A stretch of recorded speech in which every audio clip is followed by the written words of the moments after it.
they suffered their only home loss of the season in a second-round NCAA tournament defeat to Arizona. That said, the Wildcats are bringing back just about every major contributor from a season ago, and head coach Cedric Kaufman's team should be ready to take another step forward and compete with the SEC's best in 2022. Examining the roster. With talented and experienced players like Liam Draxel, Gabriel Diallo, and Milan Hurrian returning to Lexington this spring, the Kentucky Wildcats should be able to compete with just about any opponent in the country. That said, the team will turn to the addition of a couple of key transfers as well as the development from returning members of the roster as they look to join the ranks of the elite in college tennis. Perhaps no player in the country experienced more success last season than Liam Draxel. The Canadian finished 21-2 in dual matches, with each of his victories coming at the number one singles position.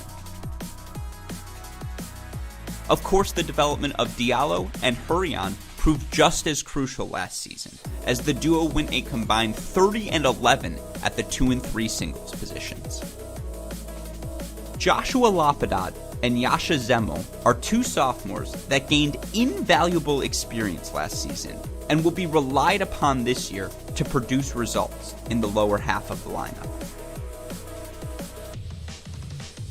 Additionally, transfer Francois Musatelli will look to contribute immediately in both singles and doubles after having a highly successful career at both Old Dominion and Grand Canyon University.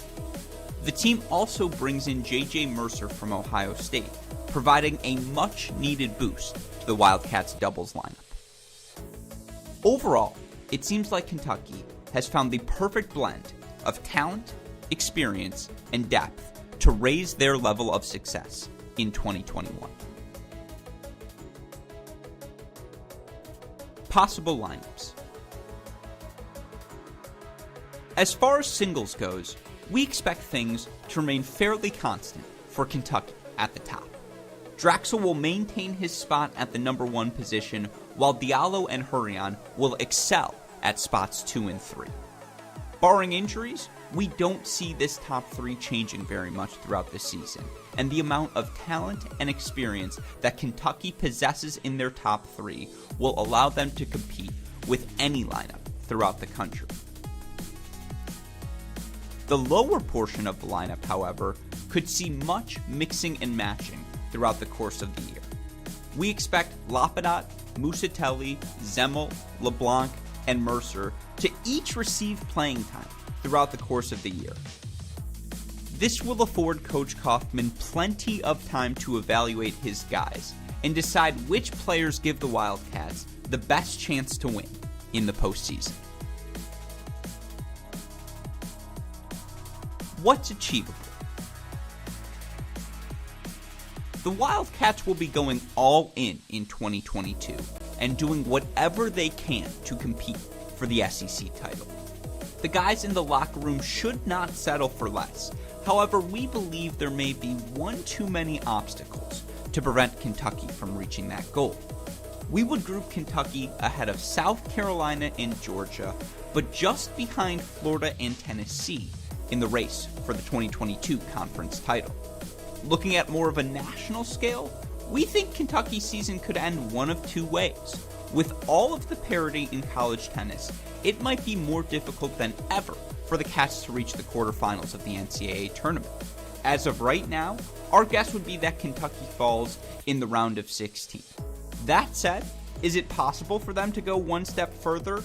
Absolutely. There's no doubt about it. If the Wildcats get hot, they possess more than enough talent to reach the quarterfinals. Either way, the Kentucky Wildcats should be one of the more interesting and exciting teams to watch in college tennis this spring.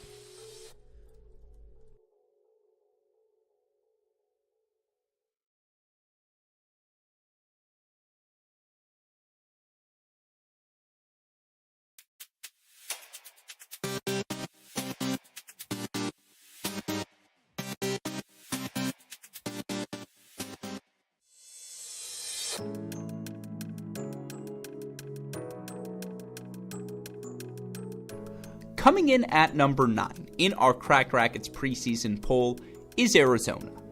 It feels like 2021 was a revival for the Wildcats tennis program, and that momentum should carry right through into the 2022 season. The veteran leadership and experience of players like Carlos Hasse, Jonas Sieverts, Filip Malbasic, and Gustav Stram make up a nucleus that head coach Clancy Shields can fully trust in the big moments. This same Arizona team was so much fun and entertaining to watch last spring, and that should continue this season as they attempt to navigate a more wide-open Pac-12 conference than what's been seen in the past. While Wildcat fans will certainly miss Alejandro Reguant, the returning roster that Arizona brings back, plus the addition of potential star freshman Colton Smith and a hopefully healthy Herman Horial, gives Arizona all of the ingredients they need to once again surpass expectations and make a serious run in the postseason. Examining the roster.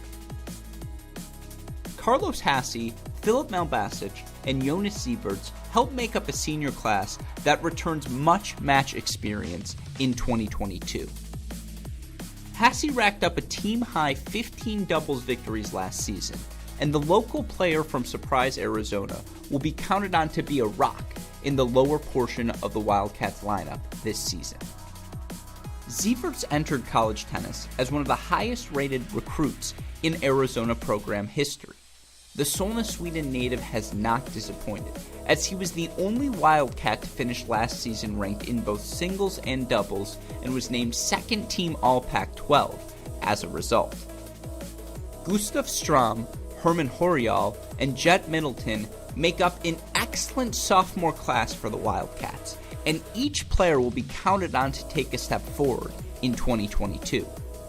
Stram was easily one of the best freshmen in the country last season, and earned a team-high 18 singles wins, which tied for third highest total in program history.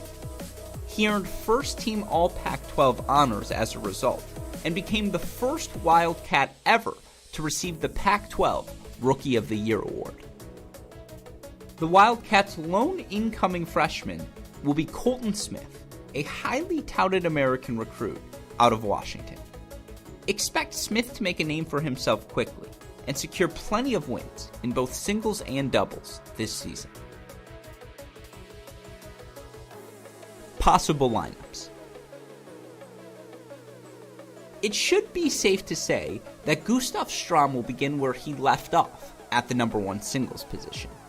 We see the experience and skill set of Jonas Sieverts fitting in at number 2, while Colton Smith projects very nicely at the number 3 singles position. The lower portion of the lineup, however, could be a little more interesting. A guy like Malbasic can excel at the number 4 spot, while Horial, Hasse, and even Legayev should get opportunities at 5 and 6. More than likely is that we'll see different lineups from the Wildcats throughout the season as head coach Clancy Shields explores his options. What's achievable? For the longest time, Arizona tennis was a bit of an afterthought in the Pac-12. It's easy to look at programs like USC, UCLA, and Stanford and simply move past the Wildcats. However, in 2022, that is no longer an option with Arizona. This team is a force to be reckoned with. They're trending in the upward direction, and the momentum gained from last season should carry right on over into 2022. If things break the right way, it would not shock us at all to see the Wildcats take the conference this year. Of course, USC, UCLA, and Stanford will all give the Wildcats problems, but this Arizona team has the talent to not only hang, but defeat any of those teams. On a national scale, the Cats could very well find themselves in the top 10 of the rankings throughout the season. There aren't too many teams that can say they have the players to win at all 6 singles positions, but the Wildcats can justifiably claim just that. The men from Tucson reached the round of 16 a year ago, and that should be the worst-case scenario for them this spring. One thing is for sure, and that's that the Wildcats will always be loud and bring a ton of energy whenever they step foot on the tennis court. For college tennis fans, it simply doesn't get much better than that.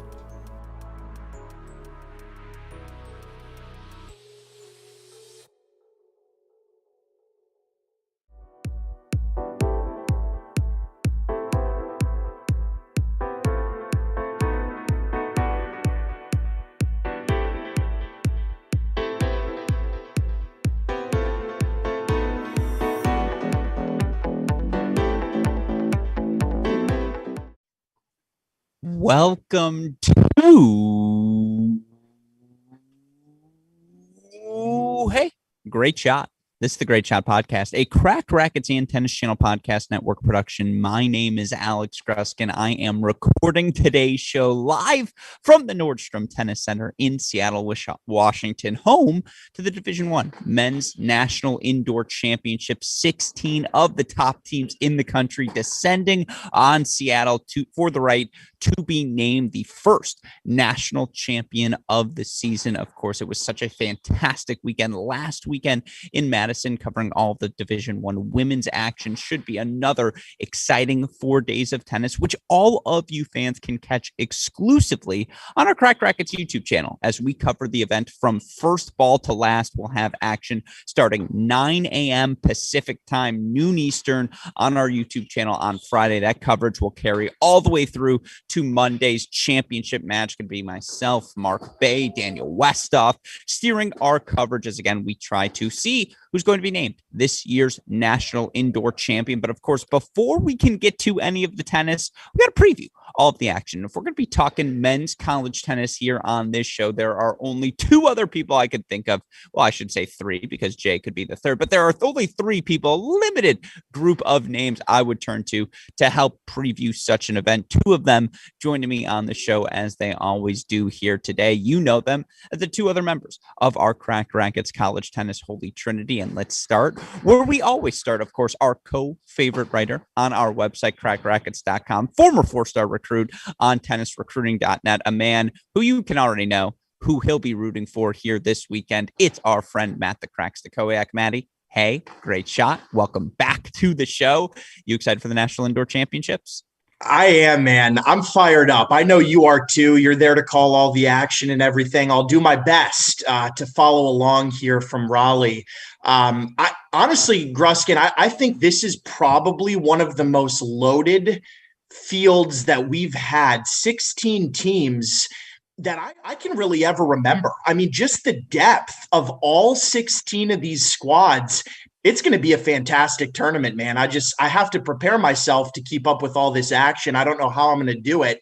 Probably a lot of Starbucks, I would imagine. No, I think the seating committee just was trying to throw you off your game, Matty, because they know Matt the Crack Stachowiak, he's only going to pick the top seeds. And they're like, well, what if we throw some wrinkles into the mix to make it that much more difficult for him to do just Then we're going to get some upsets. Yeah. Exactly. I think they succeeded. And to your point, the parity is the name of the game. I don't think we had no, that's a lie. I think we had 1-4-0 win last weekend, and I think that was Oklahoma over Wisconsin on night number 1. I'm pretty sure that was our only 4-0 match of the Women's National Indoor Championships. Would not shock me at all if that's the case again here for the men. Now, of course, whenever we're talking men's tennis, unfortunately, we're also burdened by this man's presence as well. Of course, you know him, forefather of the College Tennis Ranks Formula Predictions, never far from the listed UTR, one of the many dames to root for the Liberty Flames, a post-prime Greg Maddox, or perhaps now rankings therapist, Chris Halioris. Chris, hey, great shot. Welcome back to the show, my friend. I know you're ready for some National Indoor Championships. I am definitely ready for some indoor championships. And by the way, Georgia beat Washington 4-0. That aside, there were two.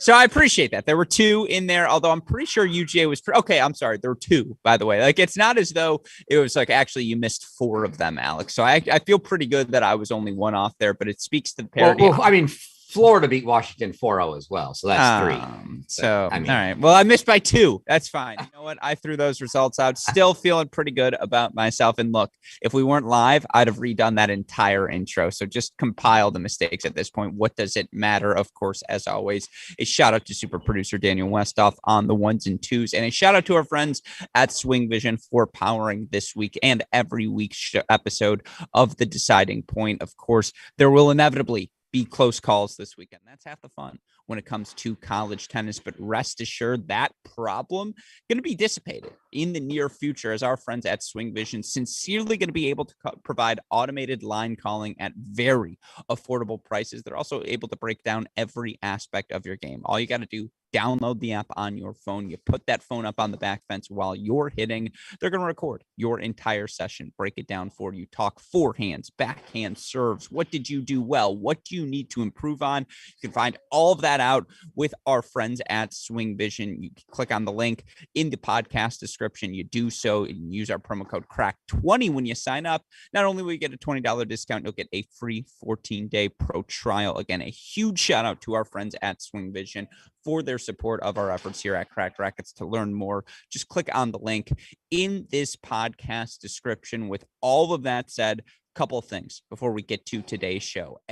Wanted to provide some organization. So here's the structure for all of you today. We're going to go through all of our day 1 round of 16 matches, and we're going to try to do this every night as well throughout this national indoor preview. Not always national indoor event, not always going to be live, but of course we'll have daily recaps, hopefully on our mini break podcast feed. If Chris Halioris can stay up that late, he'll be joining me on each and every show. If not, thankfully we've got a West Coast option in our friend John J. Parsons.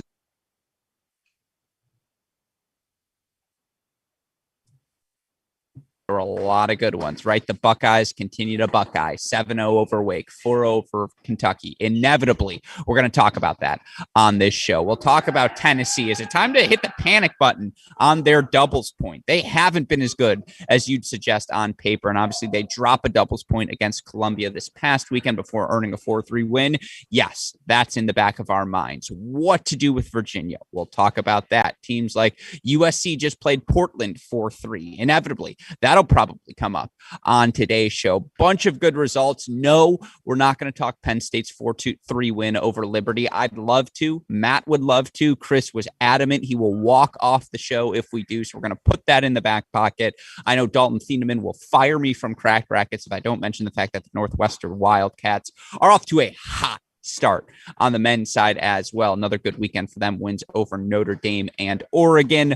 Some other good ones in the mix. Cornell, Princeton, good wins. Pepperdine. What's going on with the Waves on the men's side? These are all things we're going to forego, put off to a different time. Our focus here on today's show, the National Indoor Championships. And again, what we're doing today, previewing all 8 of our round of 16 matches. We'll start as we started with the women's side. We're going to preview them all and talk about it like this. What does a win for the higher seed look like? Matt the Crack Stachowiak, our favorites expert, is going to break down what a win for the higher seed looks like. Of course, what does an upset potentially look like? That's where the professor, Chris Halioris, is going to come into play. We'll talk about the most interesting lineup choices as well, talk about the match calculus, and of course, ultimately, offer predictions throughout the course of today's show. But before we can get to any of that, I got to open this up to you, Chris, because obviously you're our rankings guru. You're our seeding guru. Certainly big topic of conversation, not only amongst all of us and obviously John Parsons in our group chat. You talk to coaches, you talk to players, you talk to people in the college tennis universe. The seeds at this 2022 Division I Men's National Indoor Championships. They have been a topic of discussion. And certainly when you look at some of the seeds, there are some standouts, right? Is Florida just going to continue to be ranked over TCU? Is there nothing we can do about that at this point? TCU earns a victory over Florida very first weekend of the season, yet week after week after week in the coaches poll, Florida shows up above TCU. Similarly, you look at, say, the flip side of that, Virginia. Are we really going to harshly penalize them for playing but losing matches at Baylor, at TCU, at Ohio State? 3 of your top 5 seeds here at this national indoor event. We're going to penalize them to the point where they are now seeded 12th in this tournament. When you look at other teams, obviously, not to name names, but we can name names. South Carolina, not exactly a gauntlet of a stretch thus far. Kentucky, not exactly a signature win up to this date thus far. There's some funkiness when it comes to the seeding. I hope I did a good synopsis there for you, Chris, but take the floor. The floor is yours, Professor. What are the gripes you are hearing? What is the general consensus right now with how these seeds broke down? Yeah, well, I mean, I hear a lot about the Florida TCU thing, right? And we've said it. I don't get it. I'll give this early in the season. I'm going to give the benefit of the doubt to the head-to-head matchups. And TCU beat Florida. I ranked TCU ahead of Florida. I got TCU 4, Florida 5. The coaches reversed it. I'm not going to get bent out of shape over it. We're talking about one spot, and it's going to be resolved this weekend. Either they're both going to win and play each other, or they're both going to lose, and then who knows what happens, or one wins and one loses. And either way, it'll be justifiable that one's ahead of the other. In either case, it makes no difference because the next set of rankings that come out are computer rankings. So there's no more coaches polls. So I don't get too bent out of shape over that one. The one that really has gotten a lot of talk is Virginia being seeded at 12. And I had to make sense of how Virginia gets seeded at 12. So I talked to half the coaches on the ranking committee that submitted votes to figure out what happened, just to get a sense, not obviously not headhunting, trying to figure out what's the reasoning, where'd you vote them? Obviously not going to disclose names, etc. But everybody gave me honest feedback. They told me where they voted them. They told me why. And look, it's surprisingly, it wasn't what I expected. My assumption behind the Virginia getting hit at number 12 was, they got penalized big time for the 2 losses over the weekend, even though they were top 4 teams, right? They've got 3 losses on the year, and they're all the teams in the top 4. What I heard back from the coaches was, no, that actually has almost nothing to do with it. We value wins more than we value the losses, and they've beaten effectively nobody. Okay, they've beaten Liberty and they've beaten Georgia Tech, but run down the list. And Harvard and Harvard, right? But that Harvard win is by far their best win, right? They just don't have any big quality wins. Now, that's coach's justification. To that, I will say, okay, which I assume also means, hey, we're not, and they said we're looking at what they've done this year, which means, hey, we're not really even looking at the strength of the roster per se, because look, they've got the same team they had last year, sub Barbotzer for Carl Soderlund, right? And you can argue whether maybe that's a slight drop. It's not much, difference. They've got the same core team back. Obviously, they're not taking that into account. They're looking at what they've done. And if you want to make the argument of, we'll look at what they've done, fine, I'll go with you down that road. So let's go down that road. They have a win over Harvard and then Liberty, Georgia Tech, and that's it. And 3 losses beyond that. You want to say, don't know how good they are. Great. Okay. You cannot in good conscience out of the same side of your mouth say, that's my ranking for Virginia. And using those criteria of, who you've beaten and the fact that you've lost 3 times, but I'm not even looking at your roster. You can't rank Texas A&M 14. They've lost to nobody. They beat Arizona. You're theoretically not looking at the roster that lost 3 guys from last year. How do you put them at 14? Well, we all know you're using the eye test and they lost 3 guys. I don't know how good they are. A totally different criteria than you use to rate Virginia. So that puzzles me a little. I do get granted, I think, we'll get into our rankings at the end of the show. I know Maddie and I both had Virginia 7, not sure where you and Jay had them, but we had them in the top 7. Everybody that I talked to, I think the highest ranking I got back from everybody I talked to was 9.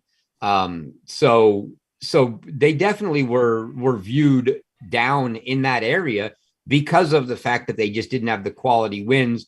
Nobody wanted to say that they were really counting the losses against them as too heavily, which is kind of that was my first impression before talking to anyone, was wow, they really got punished for losing to a couple top 4 teams. And, what I got was, no, it's not so much that. It's just that they've lost 3 matches and they had, they couldn't win any of those. And then the only other quality win, let's say, is Harvard. And beyond that, they just haven't played anybody yet. So that's why they got put there. I'm not saying I agree with it, but that was the justification. So USC's wins over Cal and over Harvard as well are inherently better than the wins UVA had, or like Kentucky, with all due respect to the Wildcats. Are their wins really that much better than a Virginia team that, again, you've listed the wins already. Like, I think it's marginal. Like, I think that's ridiculous. And from a seeding perspective, sorry, go ahead, Chris. I would seed in particular when you look for Virginia. Do they belong behind the grouping of 7-10, which is, of course, and it's 7-10-8-9, which is Georgia, Wake, and USC, Kentucky. Not in that order. I might be wrong there. Like, no, in my opinion, the answer to that question is no. And so I think you would agree there, Chris. Maddie, same thing. Thoughts to you? Yeah, no, I totally agree. I mean, I don't know what people are missing here on Virginia. I watched them play last weekend. This is a dangerous team. I mean, they were right there with TCU and Baylor on the road. Yeah, I mean, we're talking about the best teams in the country. I mean, they lost to TCU, Baylor, and Ohio State. I mean, come on. I think top 10 team easily, but higher. I mean, I still, like Chris said, I have them at number 7 in my rankings for this week.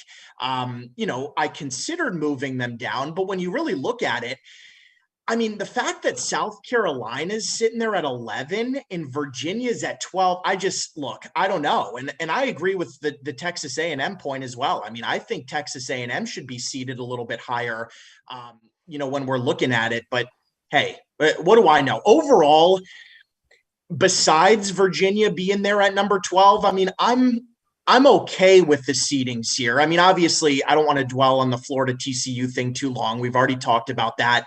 I have TCU ahead of Florida as well, based on that head-to-head win. I would have liked to have seen that flipped around, but it's not, so that's okay. Everything else, we'll see how it shakes out. I'm just ready to rock and roll here, get it started. Yeah, and of course, the three of us are perhaps inherently more intrigued by the seeding than 90% of college tennis fans, although I actually think that number might be a little bit high. It might actually be, like, I do think a lot of fans, particularly fans of your school, if you're a Virginia fan, you're like, really?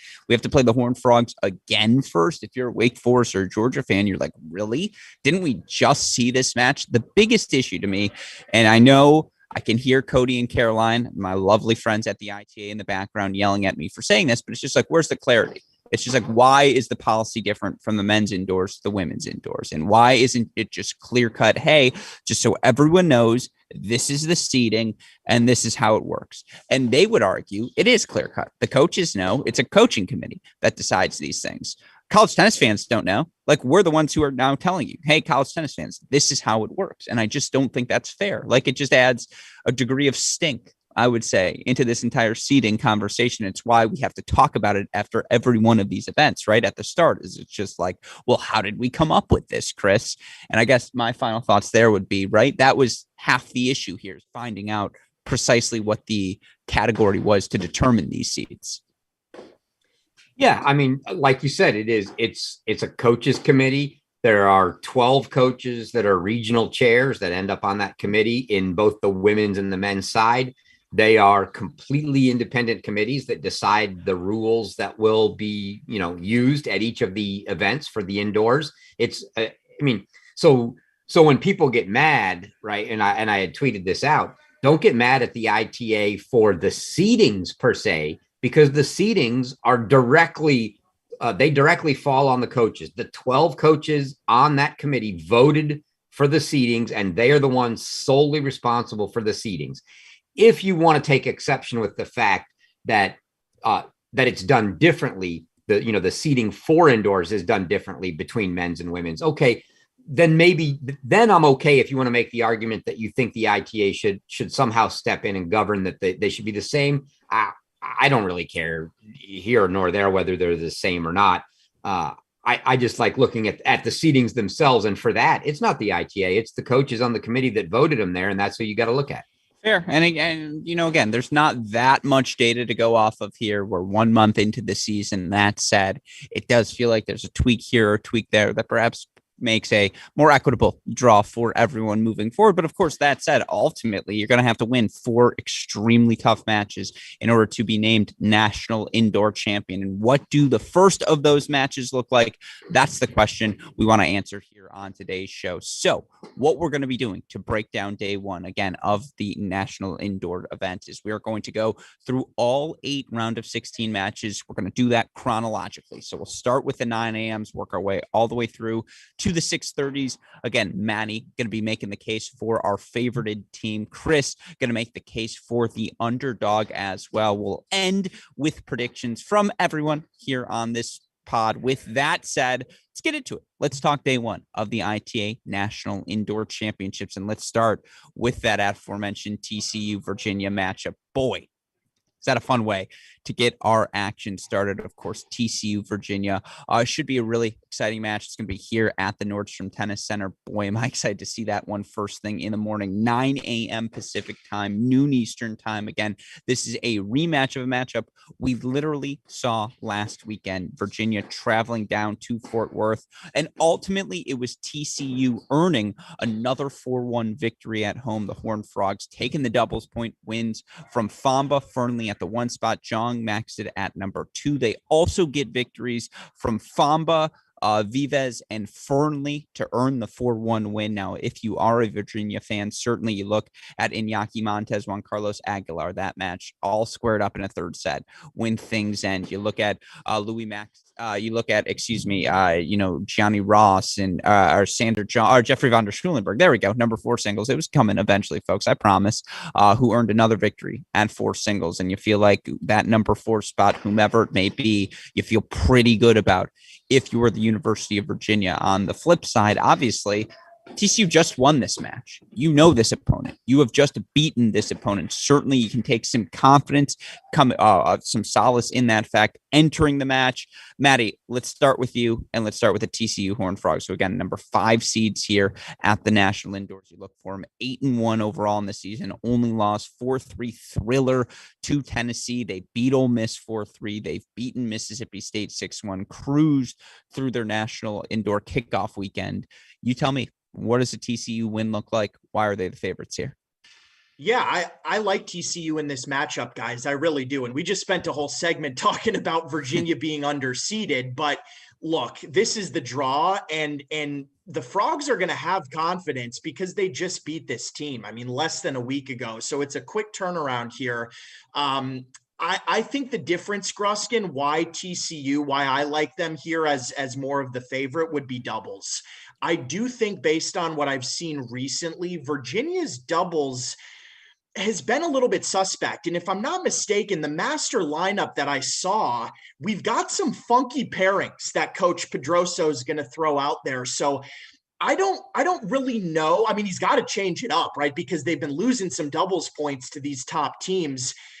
But I don't know. I really think the difference here will be doubles. When I look for TCU, Famba against Iñaki Montes at 1, that's a different matchup, right? We've got some different lineups here than what we saw last weekend. Indoors, Big Famba, I mean, I like him there at that position. That's a number 1 spot that I would probably favor TCU. You go down the line, I think line 4, Pedro Vives against Bar Botzer, that's the way that it's listed here.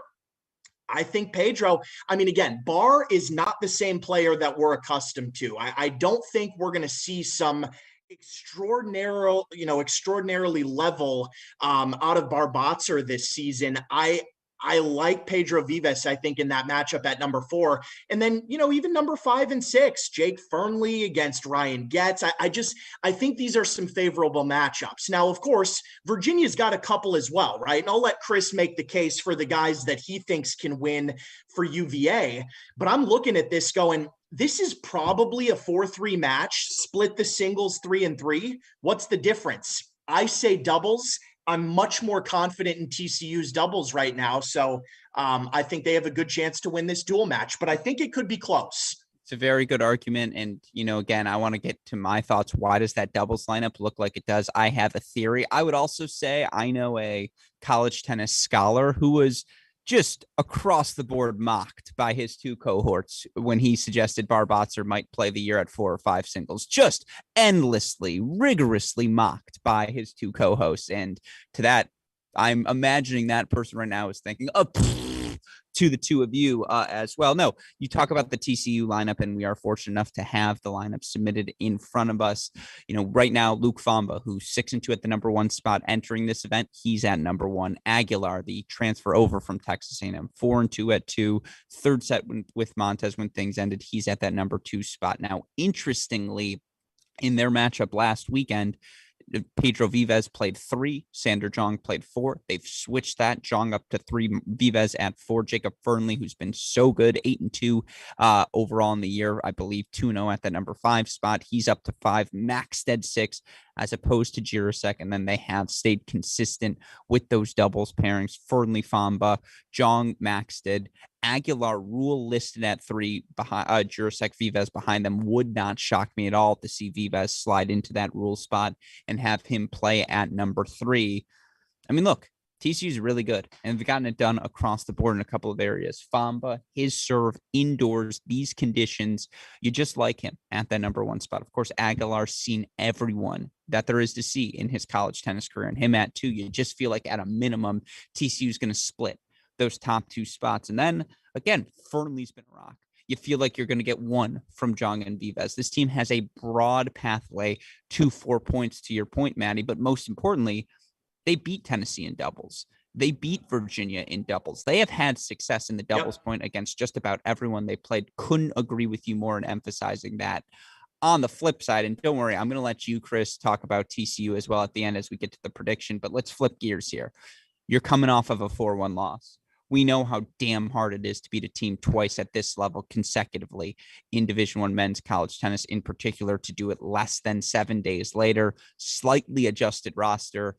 Make the case for the Who's, who, of course, have traditionally had so much success and actually won their very first national indoor title as a program here in Nordstrom back in 2008. Yeah, look, I mean, I'm going to start with, everybody knows I love TCU. I'm a big Roditi fan. I like that every year I seem to be high on them.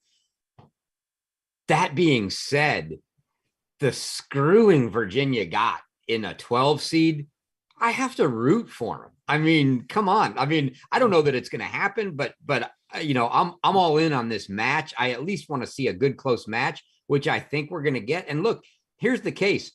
Coach Pedroso does the right thing. He swaps Montez and Rodesh. You get Famba at 1 against Montez. What's the last thing you want to see when you're a big hitting guy indoors at 1 is a guy that gets every one of your balls back and makes you play long rallies. That is not the matchup. I mean, if Famba can hit the winners, great. But if he can't put them away, it's a long day on that court. And that's not the match he wants to see. He'd rather bang it out with Rodesh, I'm sure. Then we move Rodesh down to 2. Rodesh gets Aguilar. I'll go advantage Rodesh with the big hitter there. If Virginia can manage to pull both of those off, I'm with you guys. I don't know how they beat him at doubles, but it's possible, right? Doubles is doubles. Anybody can win. But let's just say they don't win doubles and they have to win 4 singles. I think that path is 1 and 2.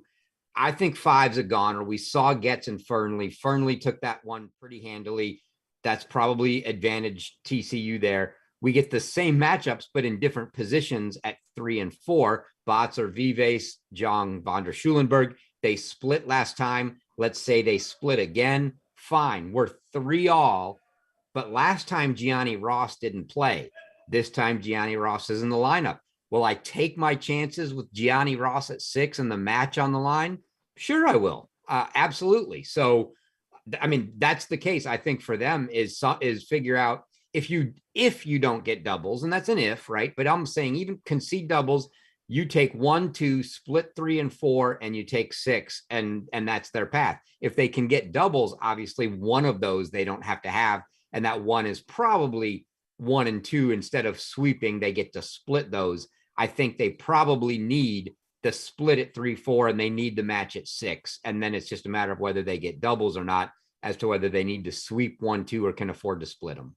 It's not exactly accurate given the fact that they only have the 4 or 5 indoor courts, and that's where they've been playing. But TCU 3-3 at 5 singles to this point of the season, 3-3 at 6 singles to this point of the season. Now they've been so good in the top 3 in particular, 6-2, 6-2, 7-1, so good in doubles that it hasn't mattered. But you're right, Chris. It does feel like, again, right now Virginia, they're struggling to find their 5 and 6. And, certainly Gianni Ross, who's 5-0 this year, 3-0 in dual matches, and has now won 15 consecutive decisions dating back to last season. He didn't play, against TCU this first time. And it does feel like you give him another shot. Maybe he does pick up his level at number 6. And then again, you just keep waiting for a Jackson Allen or Ryan Gatz to find their form at that number 5 spot as well. Clearly, to your point, Botzer not playing his best tennis to this point of the season, but maybe this national indoor event, slightly higher stakes, slightly more adrenaline. Maybe that wakes the former, no pun intended, maybe that wakes him up. And you just see that this event brings out his best stuff. Of course, you look for the Virginia lineup. I do think it's worth mentioning the switches that they've made. And first and foremost, that switch most prominently, Montez up to 1, Rodesh 2 singles, Van den Schulenberg up to 3 singles. You have Botzer all the way down at 4. And right now it is Getz listed at 5, Gianni Ross listed at 6, Jackson Allen 7. Most notably to me is the playing around with the doubles. And they've kept Rodesh and Botzer at that 1 spot. But right now it's Montez Ross 2, Woodall Allen 3. Lock this in, folks. We're going to see Gianni Ross pulled. And what does that mean? It means Woodall Allen are going to jump up to that number 2 spot. And it means just like last year, we're going to have Montez and Van der Schulenberg lining up at number 3 doubles. That's classic lineup chicanery. That's that's page 1 of how do you alter your lineup to make it look best here at the National Indoors. Coach Pedroso going right to that old trick. And it's a good one. I mean, we saw how good Montez and Van der Schulenberg were last year. And again, this is a sort of toss-up match. So with all that said, Maddie, any thoughts on Virginia you didn't get out? Ultimately, of course, give me a pick as well. What are the matches you're watching most closely? Give me that calculus. Yeah, for me and Chris, I applaud your argument for Virginia, but I'm not buying it. You kind of said there, hey, I'm going to take Montez, the little guy, over Famba on court 1 because he's going to grind it out and he's going to extend the rallies and Famba's going to have to play a lot. But then you go to court 2 and we have a big matchup against a little guy, Aguilar and Rodesh, but you take the big guy there. So you're kind of talking out both sides of your You do well on the coaching committee, bit. Right?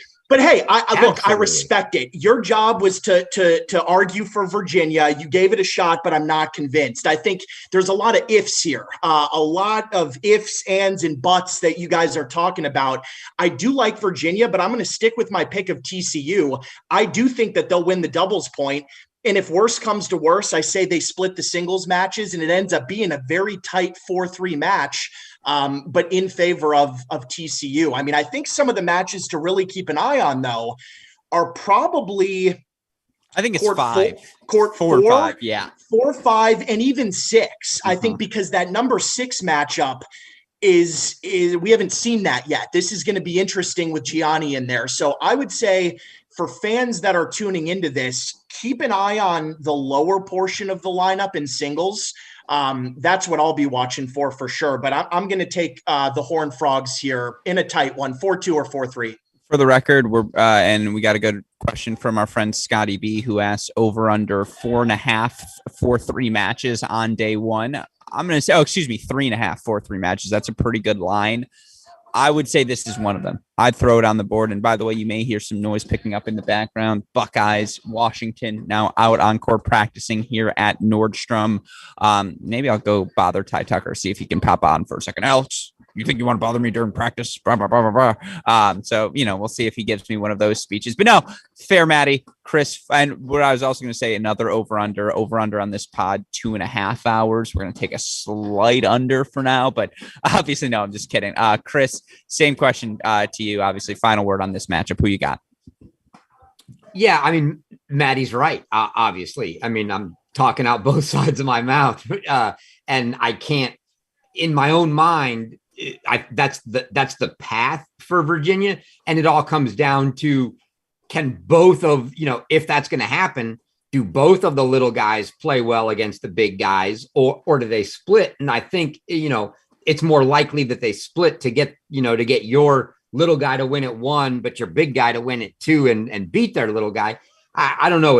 It's tough. And, if you split 1 and 2, you probably split 3 and 4 again. I see no way TCU loses 5. I mean, you guys are talking about 5. Fernley was fine last time. That just doesn't look like overly difficult spot to me to TCU. It's the one spot that I actually like somebody. I think everywhere else I could go either way. That along with the fact that I have to give the advantage to TCU in doubles, and that doesn't mean they're going to win, obviously. Just a slight advantage. I mean, my pick's got to be TCU. As far as the 4-3 matches go, the problem with indoors, right, is everything's clinched. It could be destined for 4-3, but clinched at 4-1 or 4-0 or 4-2. You just don't know where it's going to get clinched. I expect it to be a tight match where neither team is blowing the other out. At what point it gets clinched, I don't know, but I take TCU and in a 4-2, 4-3 type match. Completely fair. With that in mind, again, I do apologize. Going to be foregoing the picks on my end. It's because I'm on the broadcast. It's because you turn to one of these schools and say, hey, I'm calling your match. Also, I picked against you. And then they'll be like, wait, I'm sorry, what? And so, yeah, sadly, we have now reached that point here at Cracked Racquets. But you guys know, Maddie, Chris, they make very good arguments. That's all I'll say on that one. With that in mind, let's move on to our second 9 a.m. match. And again, are we going to spend longer on the juicier ones? Certainly. I'm not sure how to categorize this one because certainly you look at our second 9 a.m. happening at the Seattle Tennis Club, South Carolina taking on Stanford. Stanford's really good. Like Stanford is very, very good. And you look at the results that they've had thus far, they just haven't been challenged in their 7-0 start, whether it's, 5-2 win over Pepperdine that I actually think wasn't as close as that scoreline may suggest. But then, 4-1 over USC, 6-1 over UCLA, 4-0 over Cal. Now, obviously we're indoors here, and that's not something you play a lot of over in Stanford. But I would point out the last time we were at the Nordstrom Tennis Center, 2018, Stanford Cardinal made the final. Now that team completely different, right? That was freshman Axel Geller and senior Tom Fogg.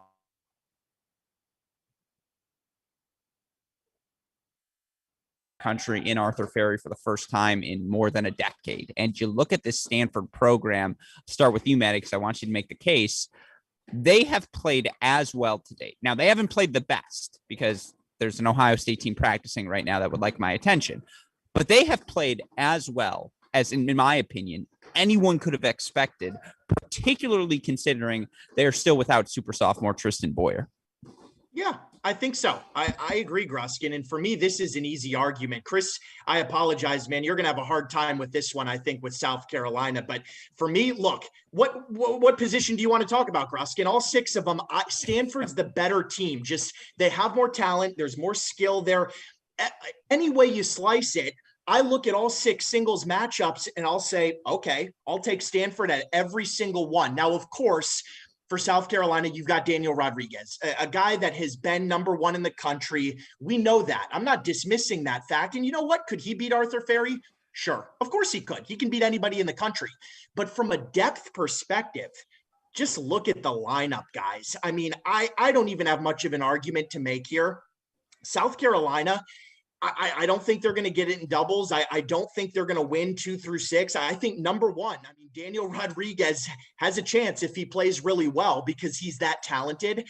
But once you get past that, I mean, Alex Rotsard, Axel Geller, Max Basing, I mean, all of these guys, it's just a step above. South Carolina has not proven it to me, and they're messing around with their number 6 position. Chris can probably talk about that a little bit. Number 6 for South Carolina. But look, to me, this dual match is probably not going to be close. I think this one's probably going to be of a 4-0 type of result. I think that's fair. I should also point out, and I apologize, I'm getting distracted now. First eyes on Jay Tracy here this season. I think he put on 10 pounds of muscle. Like, holy crap. He used to be this little skinny kid. Buckeye weight room has been kind to him. That said, back to this match, Maddie, you're absolutely right. And you look for South Carolina, and Chris will get there. South Carolina 6-3 this is before North Carolina match. They were 6-3 at the number 5 singles spot, 5-3 at the number 6 singles spot. They've just been vulnerable at the bottom. And you look for this Stanford team, whether it's, the fact that they're 7-0 at the number 6 spot, a combination of Sridhar and Kapinski and, Chaudhry as well. You look for them at number 5, combination of Sridhar, Tim Sa, Chaudhry as well. They've got the depth, to your point, and you look at the Stanford team lineup they're going with this weekend. Ferry, Rotzert, Geller, Bassing. Is it Basing or Bassing? I'll learn for you all shortly. Bassing, Chaudhry, Sridhar. I mean, Bassing's the freshman in the lineup, but that's it. And he has been exceptional here to start his college campaign. And again, even without Tristan Boyer, you just feel like this team's pretty good and everywhere. Now, are they exceptional anywhere? You could argue with Ferry, yes, at 1. Geller at 3 on paper certainly sounds good, particularly indoors, Chris. But hey, I'll start the argument for South Carolina for you. Prior to that North Carolina match, they hadn't lost a match at 2. They hadn't lost a match at 3. 9-0 at the 1 single spot. That's now 10-0 because Rodriguez got another win. But 8-1 at 2 singles, 9-1 at 3 singles, 9-0 at 1 doubles, and been pretty darn good at doubles here to start. It's a very narrow path. But is that path open, Chris? Yeah, I mean, you're right. It's a very narrow path. I'm with Maddie in the end where it's going to be very difficult, and I don't see it happening. But if you want to make the case, look, it only takes 4, right? And 1, 2, 3. I mean, 1, 2, 3 are almost. They've been really good at doubles. They've got to win doubles. They can't expect to come out and take 4 singles matches off of Stanford. So they've got to win that doubles point to where they get to where they only need 3 singles. They've been really good at the top of the lineup. We all know the questions for South Carolina come, and it's been there. I mean, Lambling's at 4. It's not the Lambling we saw 2 years ago, 3 years ago playing 2. And I'm not expecting that to show up.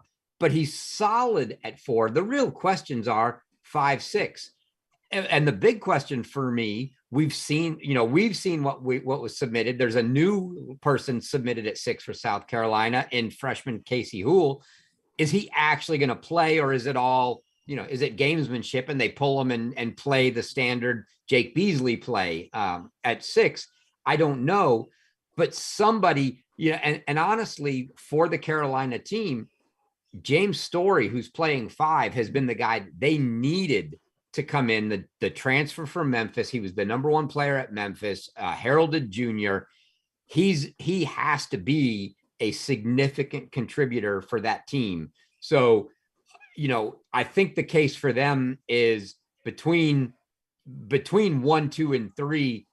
They may need all 3 of those, but at least 2 if they can probably get, say, Story along with it. But wow, is that tough? I mean, Geller at 3 is going to be really hard to beat. Sure, I'm with Matt. Rodriguez, he's going to play 3 sets against everybody, and he can beat anyone. You might get 1. 2, I'll give that a Rotzert Samuel. I'll give that one a toss-up. 3, Geller, I'm probably a little less than a 50% chance to beat him there. Tough, but it can be done. Lambley Basing, maybe, but now it gets really hard at 5 and 6. Stanford's going to be prohibitive favorites at 5 and 6. Someone's going to have to actually step up and show, whether that's the freshman or whether that's James Story. Someone's going to have to step up and show that they want to play. They believe they belong in that lineup, and it's a tough ask. I think it's possible, but I'm with Maddie. I'd probably go like 4-1 Stanford. Yeah. And so since I can tell which way you're both leaning, let me just ask you one more, Chris.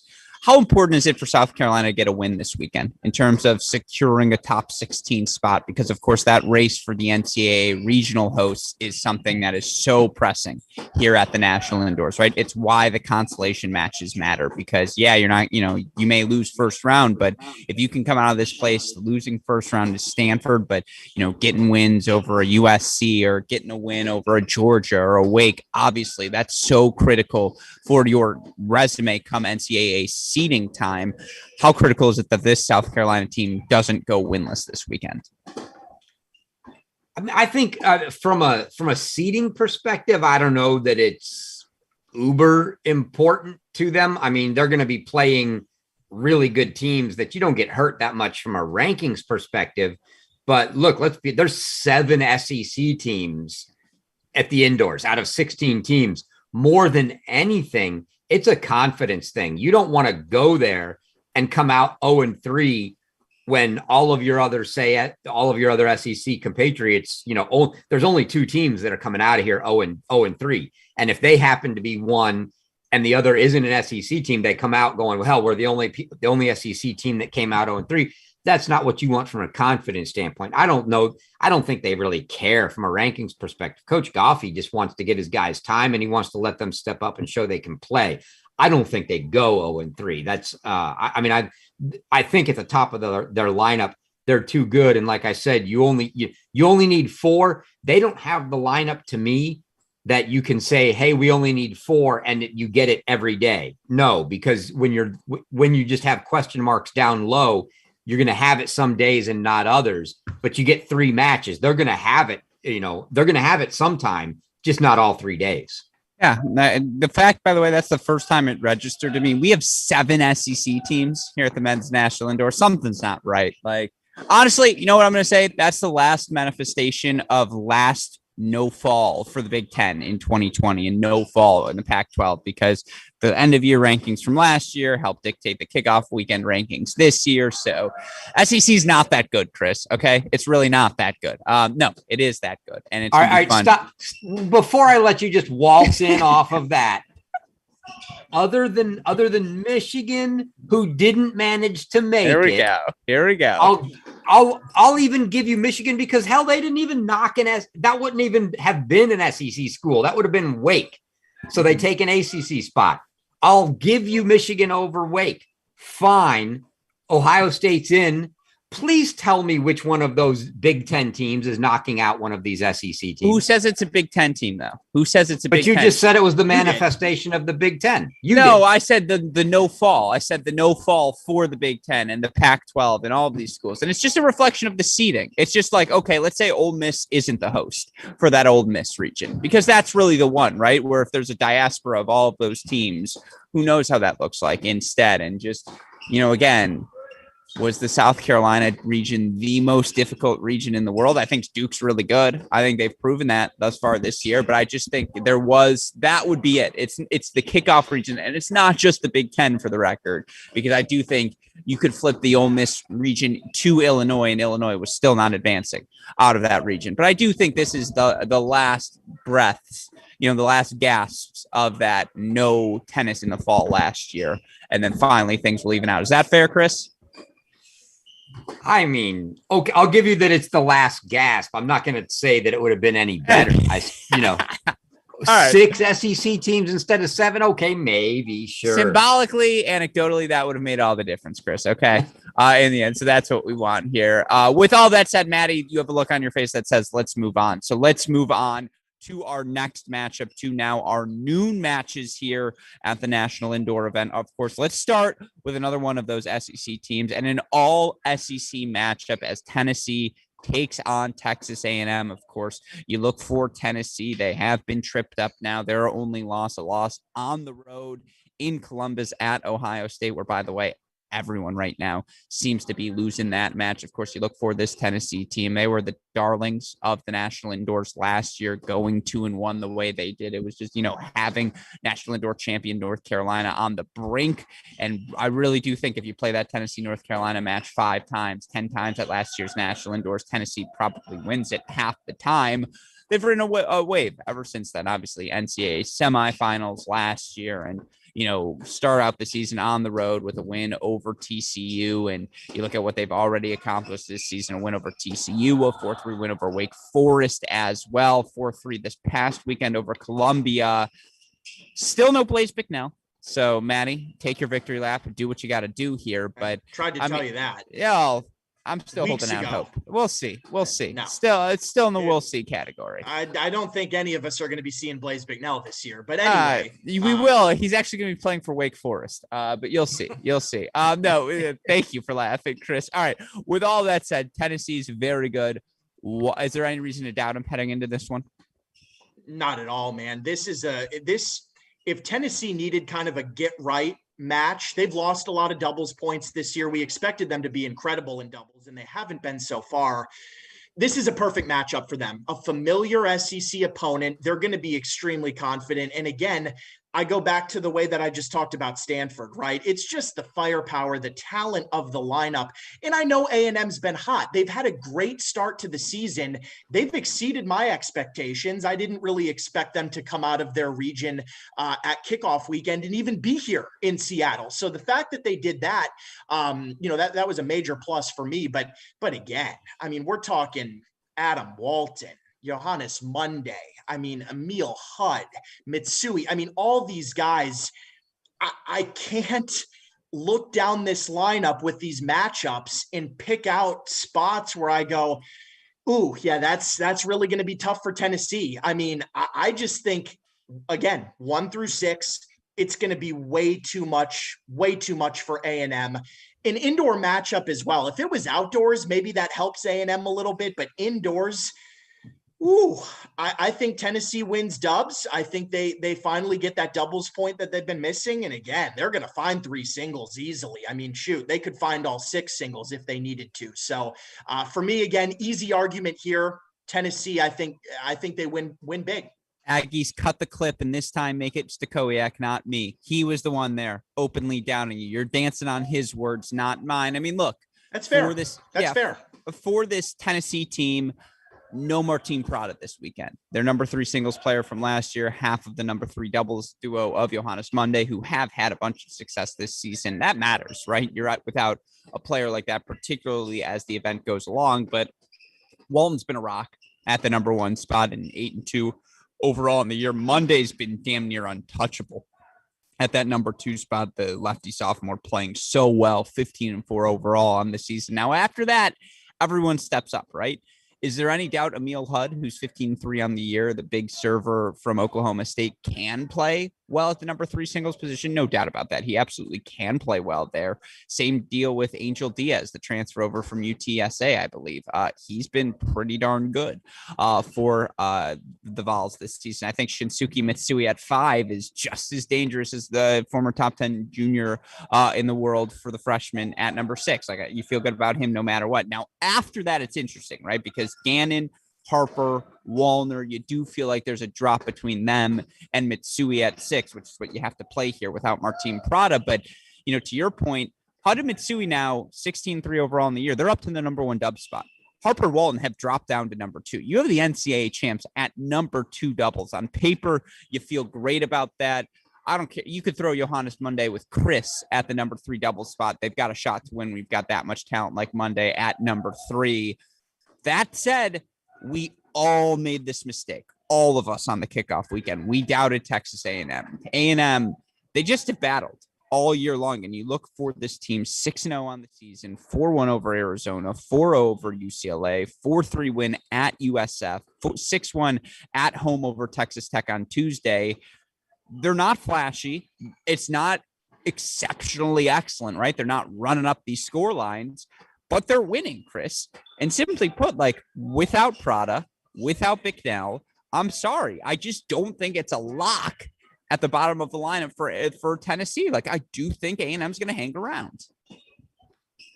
Yeah, it's not a lock at the bottom of the lineup, but we're talking about 1 spot, because under no circumstance should Shinsuke Mitsui lose at 5. Okay. Sure.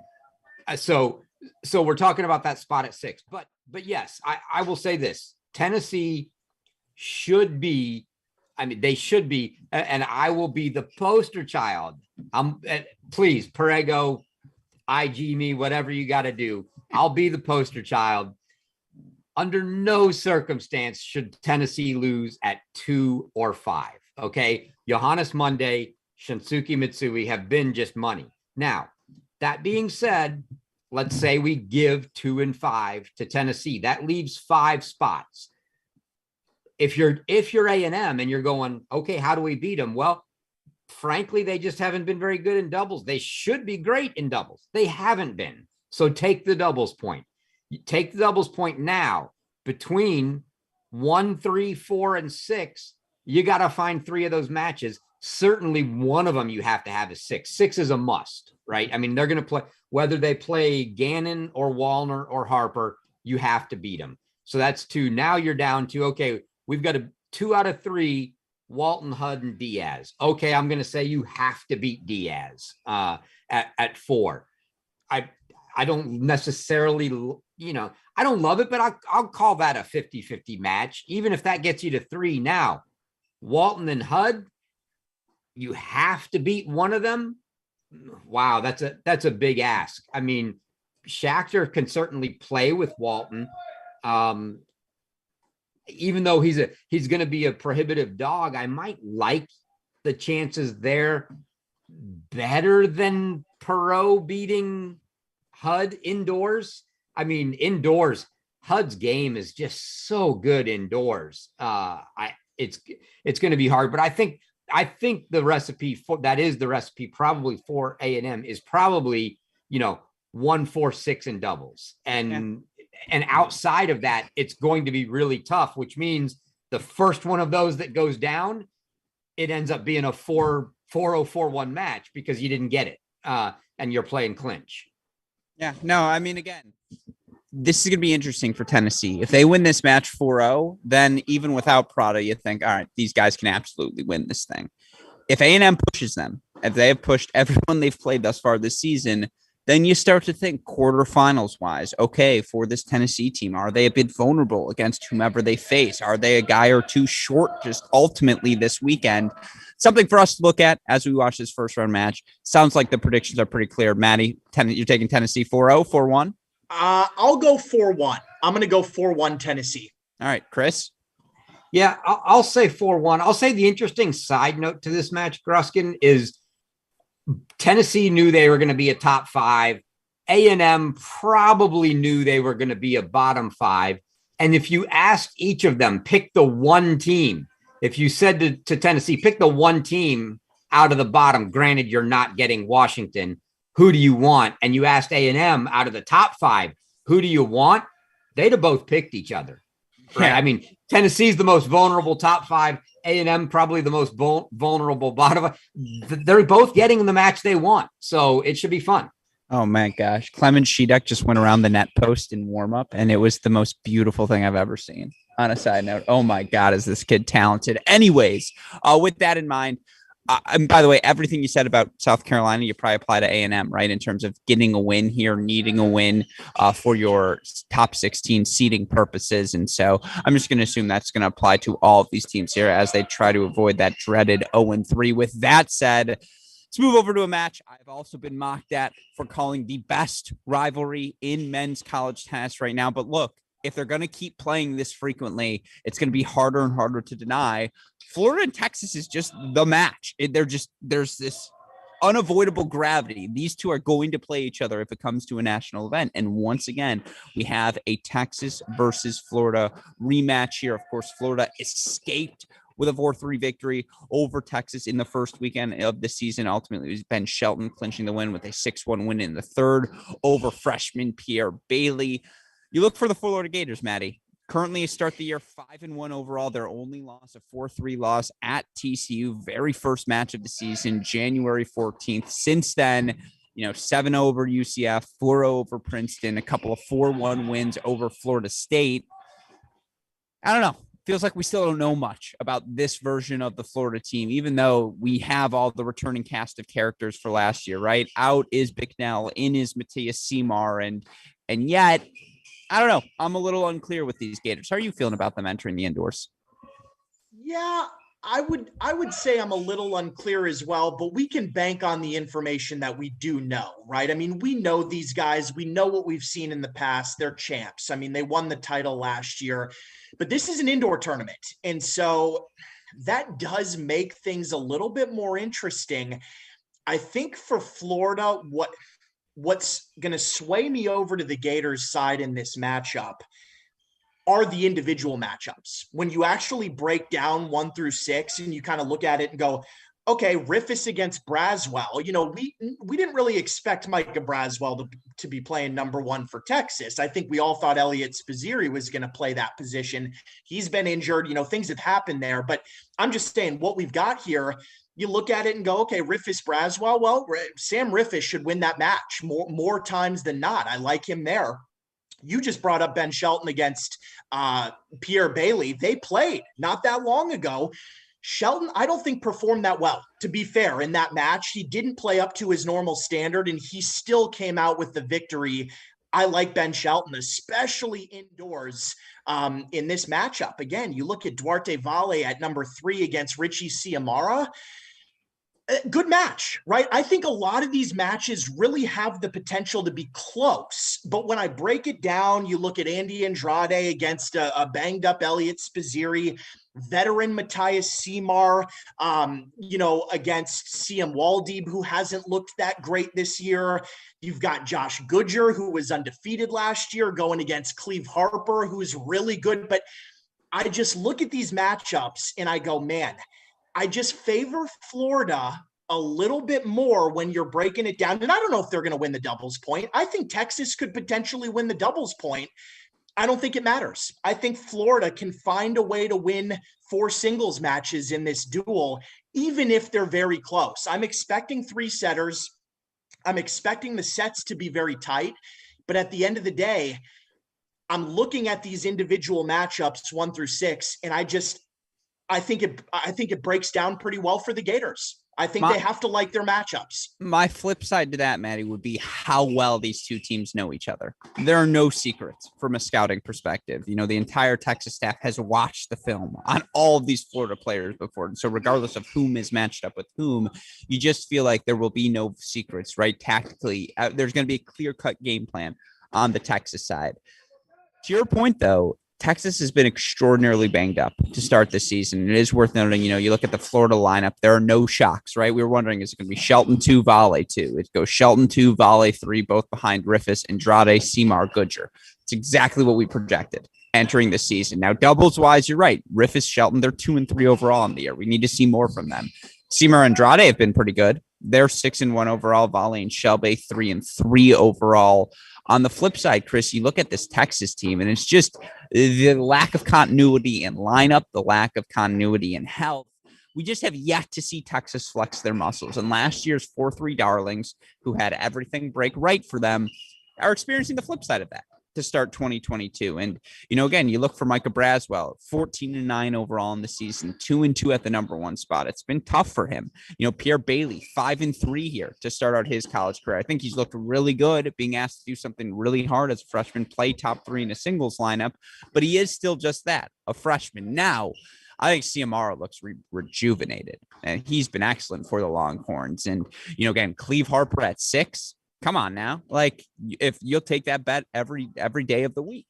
At the same time, to me, what this comes down to, even against Goodger, like I really do. I think you don't feel bad about Cleve Harper, right? You don't go in there saying that's a clear loss. Like Cleve is going to scrap. He's going to claw. He'll be right there, Maddie, right? You look like, but he's also not a lock. Usually you would go, oh, Cleve at 6. That's a lock. He's going to win for sure. You cannot say that here at all. At best, you would give him a 50-50 shot. Maybe not even that much. I completely agree with you. To me, though, Chris, when it comes down to Texas, this entire weekend boils down to one thing. How do their third years perform?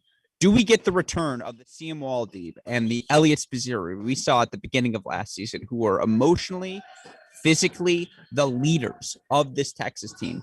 Or do we get the duo we've gotten here to start the season, which is Spizzirri, incredibly banged up through no fault of his own, and a Siem Waldib who just respectfully is not playing well right now. The big server, indoor conditions, you think, okay, this is good for him.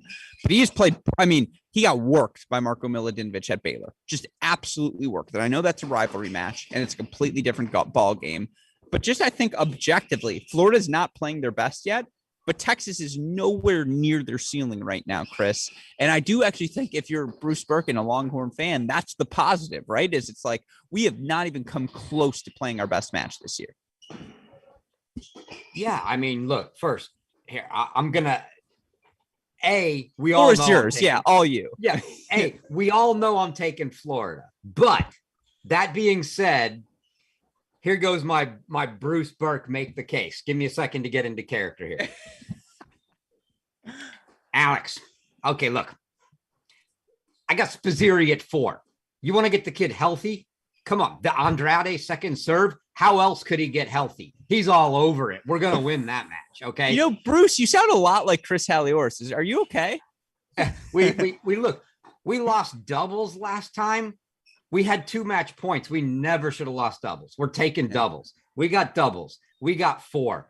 CM at 5 played CMR. When's the last time CMR played? Like 2 months ago? The guy hasn't played in forever. He's not coming out fresh. We're beating CMR. Okay. We got CMR. We got Andrade. We got doubles. All we got to do is find one match. I mean, I don't care if it's Braswell over Spizzirri. I don't care if it's Ciamara over Vale. I don't care if it's Cleve over Goodger. We got one more for sure. It's ours, Alex. It's in the bag. Kind of talked me into it. Now, let me be clear. Coach Bruce Burke would never sound so incoherent, like not ever. But I mean, it's not a horrible argument, Maddie. Yeah, it is. Okay. Yeah, it is. Tell me why. Well, because like you're just there's so I actually many think the ifs. doubles argument was very good. Like I think doubles is fair. Look, I could see Texas potentially winning the doubles point. We know Florida loses doubles points all the time, but they don't care. That's the thing. Like Florida losing doubles isn't going to affect them the way that it would affect some other teams. I still think Florida can find a way to win 4 if they have to. But I think the doubles point could be close. And I could see a scenario where the Gators do win the doubles point, you know, if they sneak out a tiebreaker or something like that. So for me, yeah, no, I've got to take the Gators here. I do. I think right now, based on what I've seen, Texas is so good. And I think hopefully by the end of the season, when we get outdoors, they get healthy. They're very scary. And I like Texas a lot. But right now, I got to go Florida. The matchups are too much in their favor. See, I think the swing matchup is that center of the lineup. In particular, I'm leaning 3/4, but 4/3, excuse me, because I do think Ciamara can beat Vale, just straight up. Like that is just a matchup. Rich is playing so well. Richard, what do we call him? Ciamara is playing so well. Again, you're calling him a lock. You're guaranteeing the win over. No. Not calling that a lock at all. I'm saying that's a swing sort of match where it's like, hey, if Texas gets that one, now we're talking, right? Because now, I do think that's the one. Well, I think that's one they get. Harper they get. If Spizzirri's playing well, again, this is Texas playing their absolute best, then they can take 3, they can take 6, and on paper, Spizzirri's that third singles win. Spizzirri's the one you circle where if he is healthy, you need him to win over Andrade at that number 4 single spot. Now, again, it's a narrow path, right? And Braswell can be right there with Rifus. But I would agree with you, Chris. 3, 4, and 6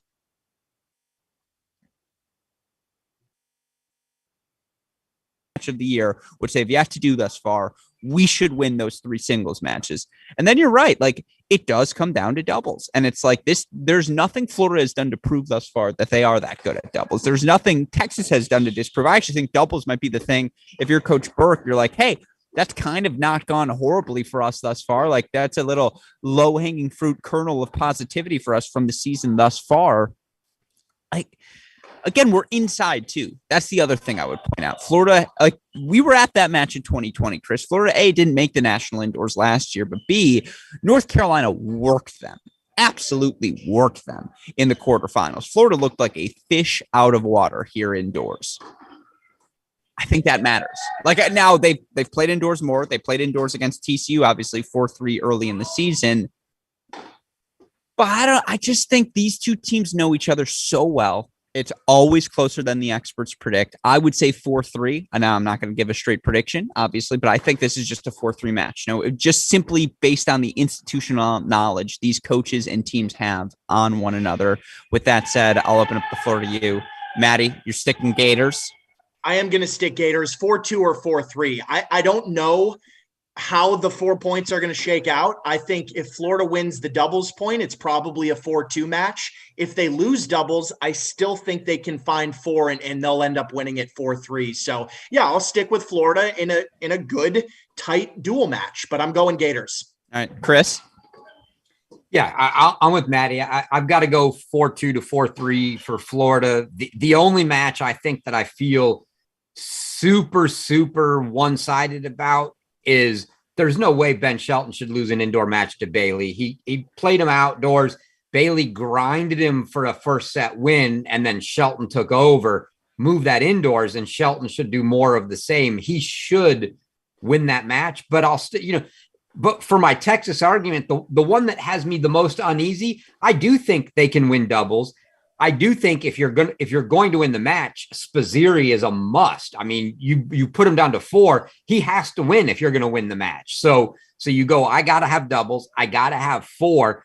The one that gives me the most pause, honestly, is Waldeeb at 5, because as you stated, I don't care that it was a rivalry match indoors at Baylor against Marco. He looked terrible. I mean, just not good at all. That has to turn around. Now, as I said, Seamar's been out for quite a while.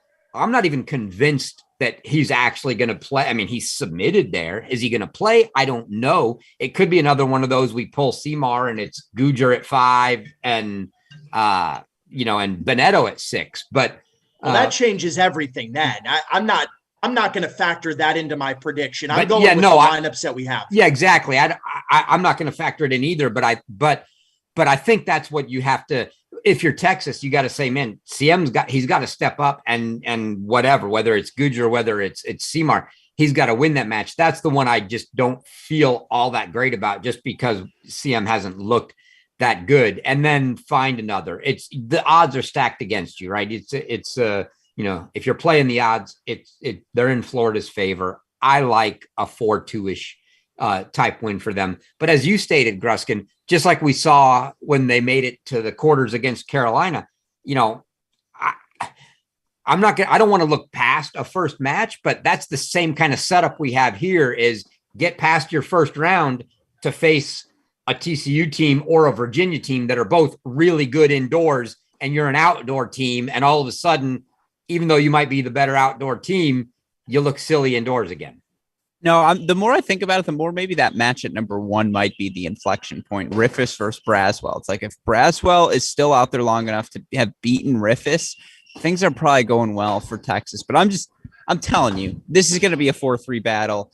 Buckle your seatbelts, folks. That's going to be the one that pushes us back on the day. But of course, again, as fun as our morning session of matches were, the 3:30 matches are the only 2 matches I don't know what I'm going to hear from the two of you. I do think these are the 2 toss-ups. And of course, from a seeding perspective, that would make the most sense. Our 3:30 matchups are 7 through 10, our 8 through 9 matches. Let's start on the 7-10 side. Kentucky, USC. Interesting teams, right? Because certainly for the first time in a while, you actually think, is Kentucky the more established group in comparison between these two? And certainly you look for this Kentucky team bringing back Draxel, Hurrian, Diallo at the top of their lineup. We know exactly what to expect from those guys. You bring over a guy like a Musatelli, you have a Lapidat, you have a Zemmel, you have a Mercer, all of these familiar faces to college tennis. We know on this University of Kentucky Wildcat roster. And you look for the Wildcats this season, they've taken care of business. They're 8-1 on the year. Their only loss, a loss at Columbus to Ohio State, which again, everyone has suffered. Now, again, we talked about the seeding at the beginning. A 4-2 win over Mississippi State, 4-2 win over Duke. Are those truly exceptional enough wins that they should be seeded over Virginia and firmly at number 7? Maybe, maybe not, but they are. And so with that, their matchup with number 10 USC. You look for this Kentucky team. It's been a while since they've been in the final 16. First time for this group of Wildcats to get there. And yet, Maddie, on paper, it's a very deep team, talented team. What are you expecting from them in this one? I would actually say that their depth isn't as good as what we thought, Gruskin. I just saw Kentucky play last weekend at Duke, and their depth really got exposed by Duke. Duke was significantly better in the lower portion of the lineup. I think for Kentucky in this match against USC, they have to rely on their big guns at the top, right? You need Liam Draxel to step up and beat Stefan Dostanic. I think he can do it. You need a Milan Hurrian, a guy like that, to step up and win. You need Diallo, who's a 6'7", awesome athlete that can rip serves indoors. I mean, you've got to have him win over a guy like Bradley Fry at the number 3 position. So I think for Kentucky, they've got to rely on those top 3, maybe win all 3 of those matches. At the very worst, win 2 of the top 3 courts. Doubles, I don't know. I really don't, because I was not impressed with their doubles point. They did beat Duke in doubles, but they shouldn't have. Duke won court 2. They went up a break and held out for a 6-3 win. They were also up breaks on courts 1 and 3. The Blue Devils should have won that doubles point, and they blew it. They lost it. Kentucky just looked like the more confident team, and they were able to find a way back and steal that doubles point, but they absolutely should not have. I'm not confident that they can win the doubles point here. If they do, that's huge. Then they've got to get 2 out of those top 3, and then somebody in the bottom 3, probably a guy like Musatelli, who looked. I think the formula for Kentucky in this matchup has to be, hey, if we win doubles, we're either going to win the top 3 courts or win 2 out of the top 3 and hope to get 1 of the bottom 3. Or if you lose doubles, I think it gets really tough, because then you probably need, maybe the top 4, you need to win 1 through 4 or 1 through 3, and you get a match at 5 or 6, but that's going to be really tough. So I think the doubles point might decide this dual match. No, I think for all of these matches, you could say that. And certainly when you look for this Kentucky team, again, 2-1 at 5 singles, 1-2 at 6 singles to this point of the year. Like, they haven't needed to finish many matches, but they haven't been running away with success. Now, I do think the big thing you look for them, we said 1, 2, 3, right? And Draxel's been shaky to start the year, but you're not going to bet against Liam Draxel. I would argue more importantly, Milan Hurrian 5-0 at the 2 singles spot. They're 7-0 and overall as a team. You look at them, that number 3, that pushes down a Diallo, or that pushes down a Hurrian, who's ever in that spot. They're 5-0 overall at that number 3 single spot. So the top 3 have been, outside of Draxel, as good as advertised. On the flip side, again, yes, perhaps the veterans have underperformed, but they're still veterans. When you look at this USC team, Chris, it's pretty much all new faces. And boy, have we turned a page to a new era of USC Trojan tennis. Gone are the Smiths, right? There's no longer a Riley, a Tanner, any of them on the roster. You don't have the Daniel Kucherman as well, that institutional experience carried over. And yeah, I know Fry's there, Jackson's there, Sands are there, but it's a new era for this USC team. And certainly you look at the lineup they've submitted. And by the way, for Kentucky, it's, I would say, a pretty expected lineup. Draxel, Hurrian, Diallo, Musatelli, Lapadat, Mercer. You look for this USC team. Again, we know them because we're the nerds, but, Wojmerek at 2. First national indoor. Peter Mock at 4, first national indoor. Ryan Colby at 6, first national indoor. And obviously you've got guys like Stefan Dostanek and Bradley Fry, who are part of that 2020 indoor run. But Ludwig Westrate, again, he was here at last year's national indoor, where it was all a disaster for the Trojans. And so, again, I don't know what to think about this match, Chris. Where are you? I thought I was supposed to make the case for USC, right? Oh, please, by all means. But, at this point, these are the interests, right? I want to hear some pushback between you and Maddie. Yeah, well, look, unfortunately, I think I'm with Maddie in that I think doubles wins this match. Yep. Frankly, Kentucky, and part of this is due to their own physical situation. They've shown nothing at 5 or 6 this year. 5 or 6 don't even get to play that much because they've got a 4-court indoor facility. So on top of the fact that they have a solid top 4 with question marks at 5 and 6, those are the 2 guys that don't even get to get on and play as much.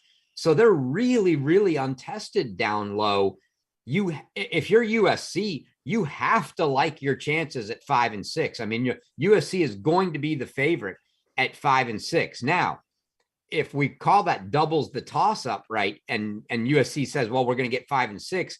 If we win that toss up, we've got to win 1 more match in the top 4. I'll take my chances there any day if I win doubles. The Dostanic Draxel match is going to, that's going to be just a tremendous match to watch. And that is a legit toss up. It's how there's no way that match doesn't go 3 sets. And unless it's a 4-3 match, it probably doesn't finish. And so then it comes down to every other position. 2 and 3, I'll say that I mean, Kentucky should be probably favored at 2 and 3. My question really comes at 4. Haven't seen a lot of Peter Mock. Haven't really seen a lot of Musatelli either, and he's been up and down. So that, to me, that if it's not doubles, and doubles will obviously have been decided by then, but if it comes down to a close match, that match at 4 could be the decider, because I do sort of expect Kentucky to take 2-3. I expect USC to take 5-6. I don't know who's going to win that match at 1. And if it makes the match get down to 3-all and come and be all on 4, that would not surprise me at all. It really does feel like if number one singles finishes, that it's a 4-3 match, right? Because Draxel, Steph, they're going to be doing battle up there. And that's by every definition of the word to pick them. I will say this, having gotten to watch these USC freshmen, body type wise, they don't look like freshmen. Like, they have spent the time in the gym. And I mean, Ryan Colby at 6, electric. Oh, he is one of the freshmen I will be locked in on here this weekend. And I think that's a really good point for USC, regardless of who they're playing. And in this instance for Kentucky, they're lined up at number 6 against JJ Mercer, whether it's him or Zemmel, I don't know, but you just feel like, again, pretty good if you're the Trojans there at 6. I mean, with Strade at 5, like, yeah, he's rock solid. You feel really good about that. But Lapidat, the lefty, indoors, the weapons he has in these conditions, who knows what that matchup looks like. And then again, Hurrian's been great, but I'm telling you, Woj is a big boy. And like, Bradley Fry's just got the weapons. Him versus Gabe Diallo, that's +1 tennis. And you're right, you're probably leading Diallo just at executing that a little bit better, particularly while indoors. But toss up by every stretch of the word. And, you know, it's just interesting to see both of these programs where, you know, you feel like Coach Kaufman, they're really on to something right now at Kentucky. And this is supposed to be a year where those things sort of manifest itself. And you feel like if they can get a win over the USC team, this would be so valuable for their confidence, where you feel like for the Trojans, yeah, USC is always good, but it feels like they're a year away from mattering at this tournament, right? They wouldn't be in that upper echelon of contenders right now. Coach Macy would disagree with me if I say this, but I don't think from a projection, you know, standpoint wise, they should be contenders at this event thus far. They're a really, really young team. Kentucky, a group of veterans. Jack's 5 Raiden has offered his pick. He says he's picking Kentucky 4-3. Start with you, Maddie. Who you got and why? Yeah, for the first time tonight, Upset? I believe Chris has swayed me with his argument a little bit. I'm picking USC 4-3. I think there's no way Chris swayed you, by the way. You had that pick coming in. Of course I did. But I'm still gonna give him the credit on that, because for once, you know, he I think had the right squad this round. I just don't trust Kentucky's depth. I think USC is the deeper team. I think they're going to perform better in the lower part of the lineup. And from what I saw with Kentucky in doubles last weekend, I'm just not buying it yet. I think doubles decides this match, and I think the Trojans will win the doubles point. So I'm going to take USC 4-3 in a tight one. I'm also not going to say, though, that Steph beats Draxel. Like, I'm not going to go there. I think Draxel can definitely win that match, and he very well could and probably should. We'll see how that plays out. Either way, regardless, I'll go Trojans 4-3. I think that's fair. I agree with you, by the way. USC can win and Steph Dawson can still lose at 1. Like, no doubt about that. Chris, final word on this one goes to you. Yeah, this is our two toss-up matches that we're going to talk about. At this very second, I don't really know who I want to pick in either one of them. I think if I just step back from trying to dissect all of the individual pieces of it, and I just go in general, what do I feel better about? I don't feel, while I don't feel great about the depth at Kentucky, I feel like doubles is a toss-up, and I feel really good about the top 4 at Kentucky and potentially getting a surprise like we did at Ohio State from JJ Mercer. So I just sort of feel like I'm gonna lean with, and to me, it's just more of what's known, right? A lot of these USC guys, it's a lot of new guys. Marek, Mack, Colby, haven't seen them. They're not known quantities to me. I'll stick with the known quantities, but I agree. I definitely think this is a 4-3 match. But I'll go the other way, and I'll take Kentucky 4-3. Yeah, I'm just looking, by the way, right now here in practice, and we'll get to in a second. Andrew Luchanik is playing with James Trotter right now, and Boulay is playing with JJ Tracy. So they're messing around with some doubles right now. It has my attention. I would agree with you guys. I apologize. It's going to be a toss-up. Like, it's going to be really fun. I kind of like that you two disagree. It's rare.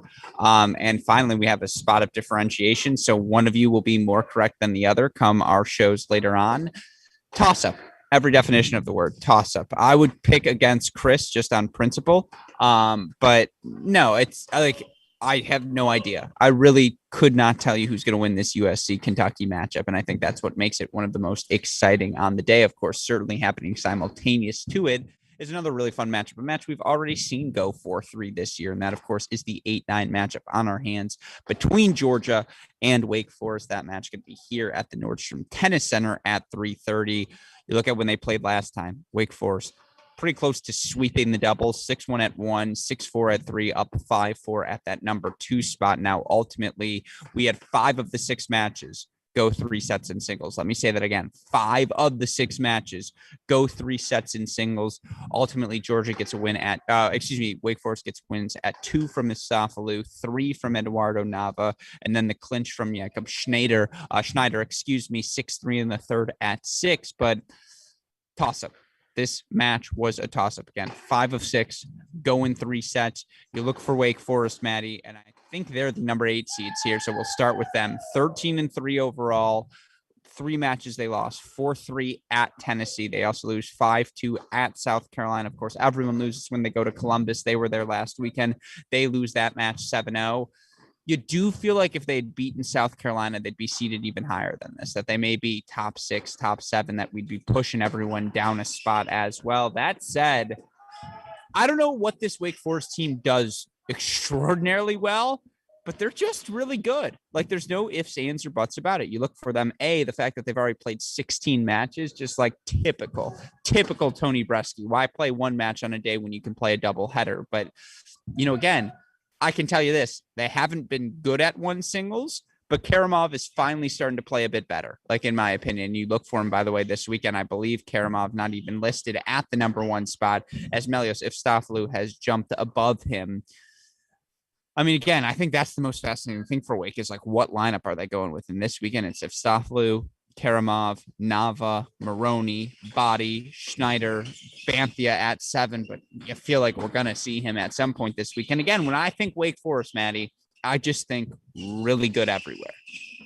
Yeah, or solid everywhere. Yeah. Right? Yeah. I mean, they're going to be solid 1 through 6. The Melios thing at 1 is a bit of a joke, though. That's just Tony being Tony. Come on, Tony. How does that not get protested? I know you're probably, if you're watching this, Tony, you're laughing right now. That's a slick move you pulled off there. But I mean, to have Nava down at 3, I think for Wake, look, if I need to make the argument for Wake Forest, they need to rely on this lineup change. With Karamov moving down into the number 2 position, he's got to step up. He hasn't been great at number 1, but now he's moving down. So hopefully he can kind of right the ship here. Eduardo Nava at 3. Okay. I like it. I like it a lot. That's a positive sign for the Deeks. Maroney has been very good this year. And if the lineups stay the same right now, Georgia's submitted Trent Bride at number 4. That's very interesting because Trent Bride has been a complete shell of himself this season. I don't know what's going on there, but it's not the Trent Bride that I know. And I've known Trent Bride for a long time, going all the way back to junior tennis, him playing in Georgia. I've seen him for years and something's not right with him. So, hey, Maroney, take advantage, go out there and beat Trent Bride. So for me, I'm looking at the Deeks going, okay, guys. I mean, you look at 2, 3, 4. I mean, even a little bit lower, Taha Body. It's a tough matchup with Blake Kreuter. I mean, I probably still lean Georgia there. Schneider at 6 against Pena. I mean, we saw that already. And Schneider won that matchup, I believe, the last time that they played, which was in Winston-Salem. So for me, a lot of things could go the Deeks' way here. And a lot of it has to do with that lineup change. Again, if Karamov at 2, Nava at 3, you've got Schneider at 6. Doubles? I mean, I haven't loved Wake Forest's doubles this year. I think Tony's still trying to play around with some of the combinations. The master lineup that they submitted in doubles, I think, was a little bit different once again from what we've seen. So I don't really know what we're going to get out of doubles. But man, if Wake can take that doubles point, I look at that middle portion of the lineup, 2, 3, 4, and then probably even at 6, because we just saw that head-to-head matchup. Schneider's got to feel good that he can beat Pena again. So there's a very, very clear path, I think, for Wake Forest to win this match, but it will be tough.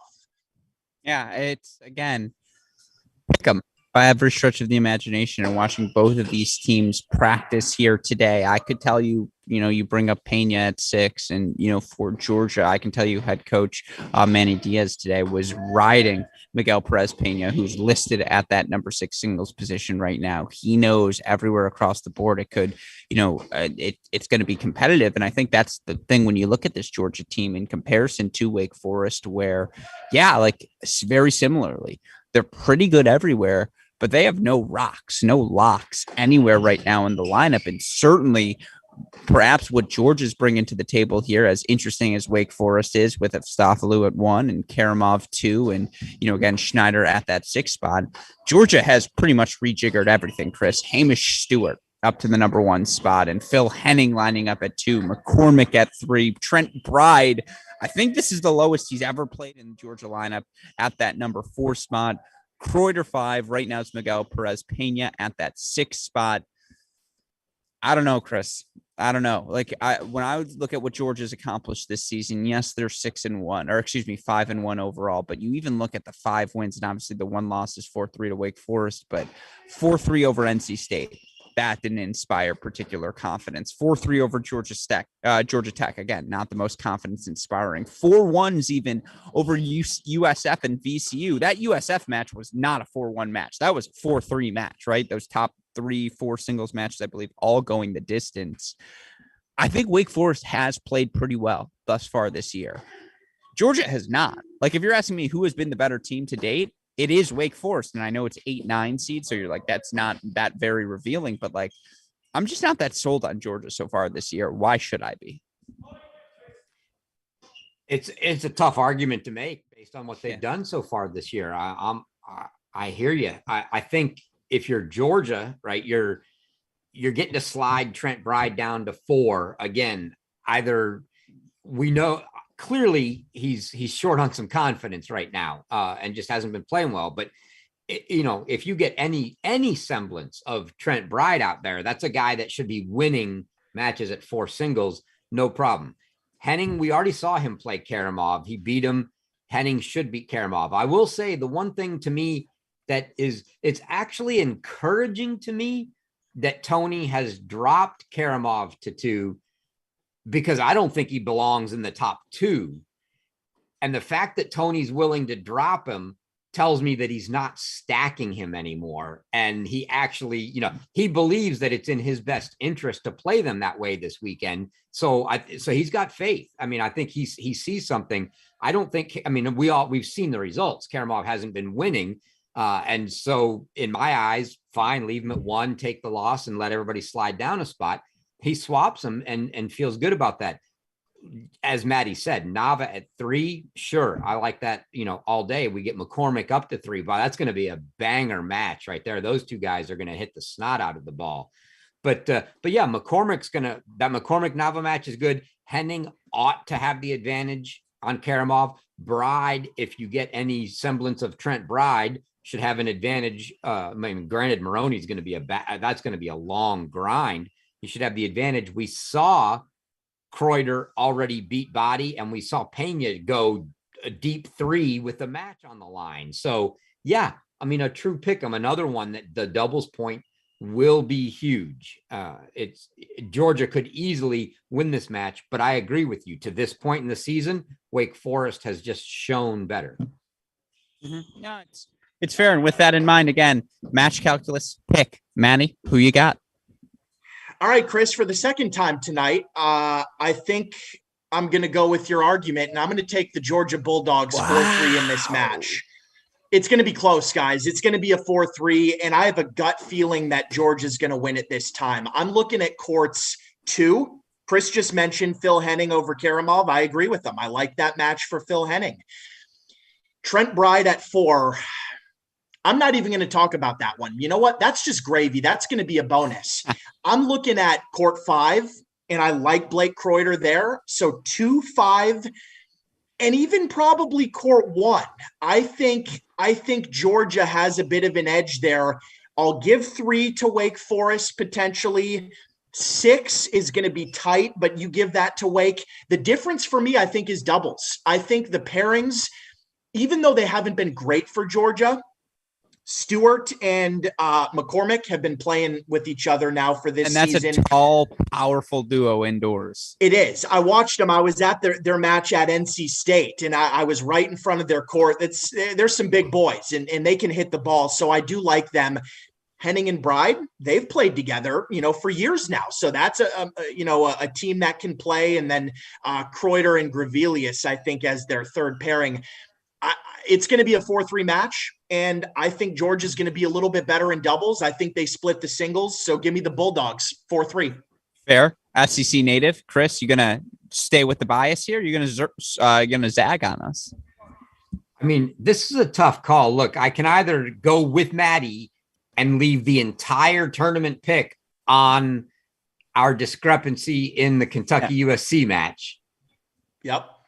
Don't pick based on strategy. I want to hear a real winner. I don't want any of that. Or I can no, actually. So I'm going to go back to the same argument I made in the Kentucky USC match. Is I'm having such a hard time picking a winner, looking at the individual matchups here, that I'm going to take a slight step back and look from a slightly higher level and just say that Georgia just hasn't looked that good.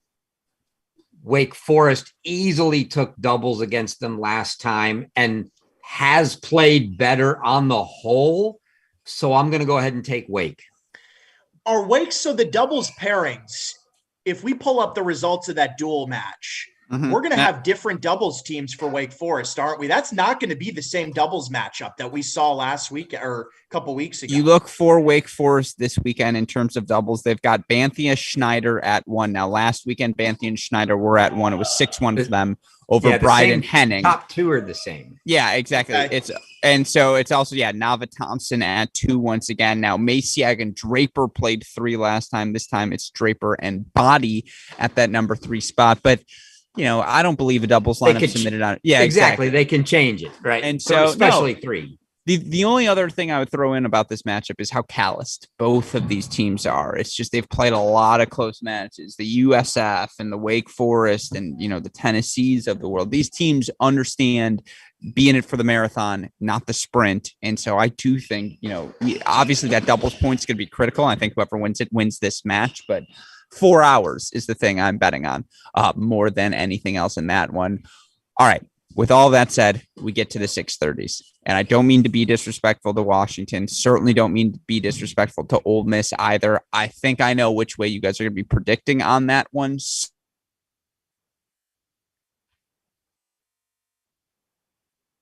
Chris, this time. Chris, when you look at this Ole Miss team coming into this event, I would argue the season's gone about as well as they could have hoped to this point of the year. And you look for them overall 9-1 here this season, wins, over NC State, over Oklahoma, over Alabama, played TCU really close at TCU, 4-3 loss last weekend. What do you want to see from Ole Miss? How important is it for them to get a win here this week? Yeah, again, I don't know that it's all that important for them to get a win. The SEC teams are all going to get plenty of chances during the year to get wins. But yeah, I want to, what I want to see is we saw, you mentioned the 4-3 at TCU, but it was I think it was 4-1 when it was clinched, right? So, and one of them was a breaker at number 1. And I think they basically just retired the other match. So it's hard to, how much stock do you put into that? I don't know. That's what I want to see is let's see them play, play a match, a couple matches here. It's going to be, the first one obviously is a tough go, but the one thing you can't underestimate with Ole Miss is they do play a lot of indoor tennis. They're very good indoors, and yes, they're going to be undermanned on paper, but it's kind of like playing NC State indoors. You look at them on paper and you think, oh, we have the advantage. And then you get out there and you play them and you're like, holy crap, these guys are good. I mean, that's what you run into. So you just can't underestimate them. I don't expect them to jump up and beat Baylor. I expect them to have some good matches in there and maybe surprise a couple people. But yeah, I mean, it's, I think it's the post first round match is what you want to see, is what happens after that out of that. Yeah, no. And again, just quickly, if you were to say strengths for this Ole Miss lineup moving through the weekend, what would you stress? Well, I mean, the longtime guys down at 5 and 6, and I'm not staring at the lineup, but I assume it's Yunk and Hain down at 5 and 6. Yeah, I mean, that's a strong point for them. And then, obviously Finn Reynolds at 2 and Slavic at 1. I don't know. I haven't seen tons of Lithin and Engelhardt, a little bit here and there last year. I think, whatever, I'll call them, it's a wash, 3 and 4, nothing. They're not going to be heavy favorites anywhere at those positions. But yeah, I think that's the strength is going to be kind of those two, senior type guys. I don't know if they are seniors. They've been around forever at 5 and 6 and Finn Reynolds at 2, and they should play some good doubles.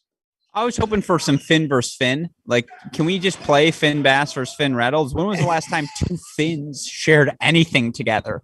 I can't imagine it's very frequent you have 2 Finns in the building. Flip side, Baylor, obviously defending national finalists here at this event. You look for the Bears, pretty expected lineup. Boitan, Sotola, Miladinovich, Bass, Mizuchi. That's what we've seen from them this year. It's Bass, Law 1, Soto, Mizuchi 2, Boitan, Paralek 3 doubles. You know what you've gotten from the Baylor Bears. You're coming off of a good but uncomfortable win against Virginia. Virginia certainly pushed them well last week. Pretty solid win over Tulsa as well, considering what Tulsa went on to do later on in the weekend. Let's just start with this, because I'm sure we'll talk about them later on. What do you want to see from the Bears to start this weekend, Maddie? Just clean performances. I think continuing the doubles success. Baylor's been really good in doubles this year. I mean, better than what I thought. I mean, I remember last year, all the talent that came in on the Bears team, and it took a little while, I think, for the doubles pairings to kind of come together. I mean, we didn't see the pairings of, Nick and Matthias until March, right? We didn't see Charlie and Finn together until later on in the year. And then it started to click, obviously, at the end. But this year, I mean, right off the bat, these teams, Finn and Sven up at the top, and then, Wampy and Matthias have been fantastic at number 2. And Adrian, stepping in there and playing some really good doubles. He's improved at that number 3 position with Teddy Paralek coming in. We know he can play dubs.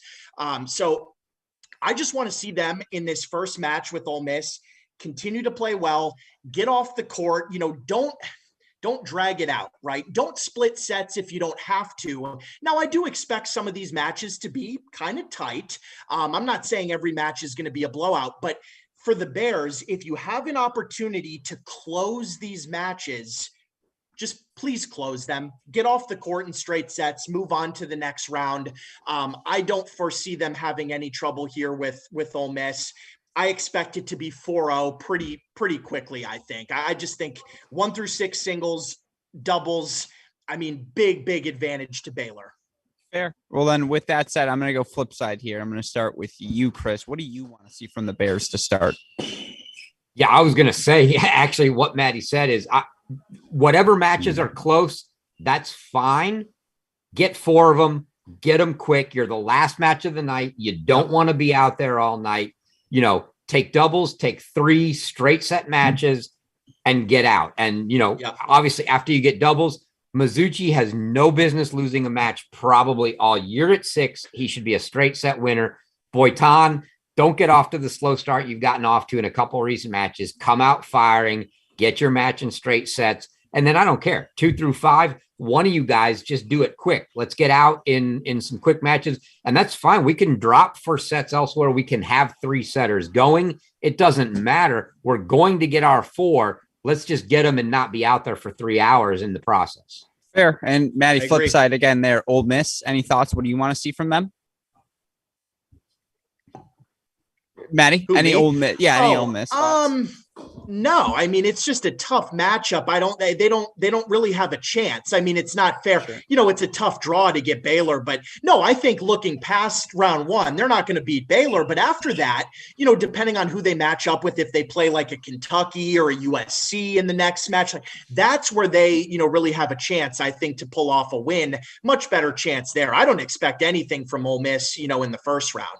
That's fair, and it is worth mentioning these two teams matched up in last year's round of 16 at the NCAA tournament. Ole Miss came sneaky close to beating the Bears, and I would keep that in the back of your mind as well. And why this won't be a runaway is that there's a little less fear, right? Like, I think if you're Ole Miss who knew you were going to be the 15 seed, like you could lock that in from the beginning. It was like, okay, well, let's hope we get Baylor, I would say, of the top three seeds, because at least we know Baylor. Like, at least that's a match we've seen before. Now, different again, teams. Yeah, but is it though? It's the same top three. Like, it's the totally same top different three and totally the same, different bottom three. Yeah, but it's the same challenge, in my opinion. It's still the same thing you're trying to overcome. And again, I'm not saying it's an easy matchup. No like, Tim Sandcolin.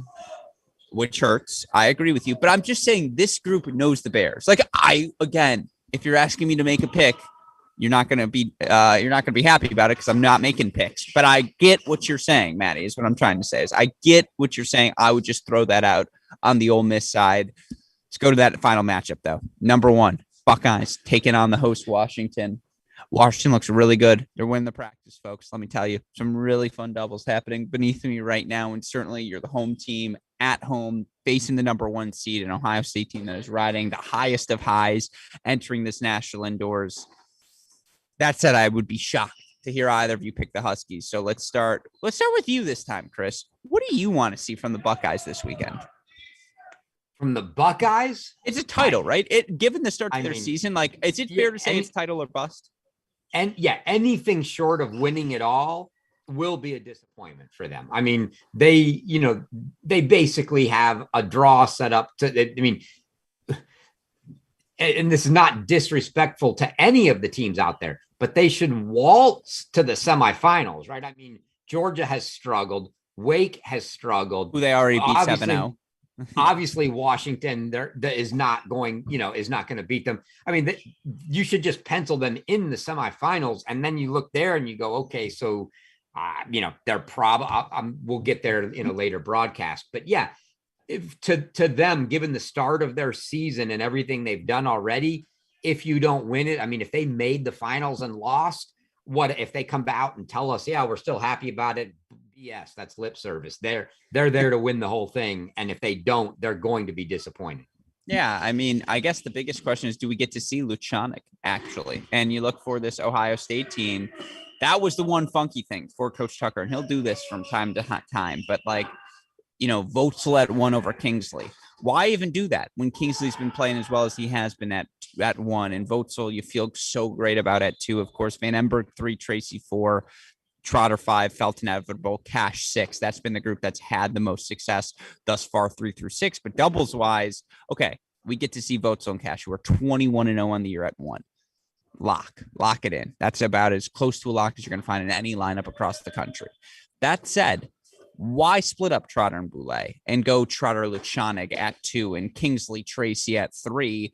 Short of, well, we're going to pull Luchanik, and then we get to move Trotter down, and then we get to play Trotter Boulay at number 3. Kingsley Tracy get to move up to number 2. How any coach allowed that to happen? Like, what were you like? Oh, maybe they're not playing Boulay this weekend. Like, no. Like, come on. This is just classic chicanery, right? Like, you'd think all of them would be able to read through it by this point. But, like, I guess this is the line. I just don't get it. Like, sometimes I think it's overthinking, Maddie.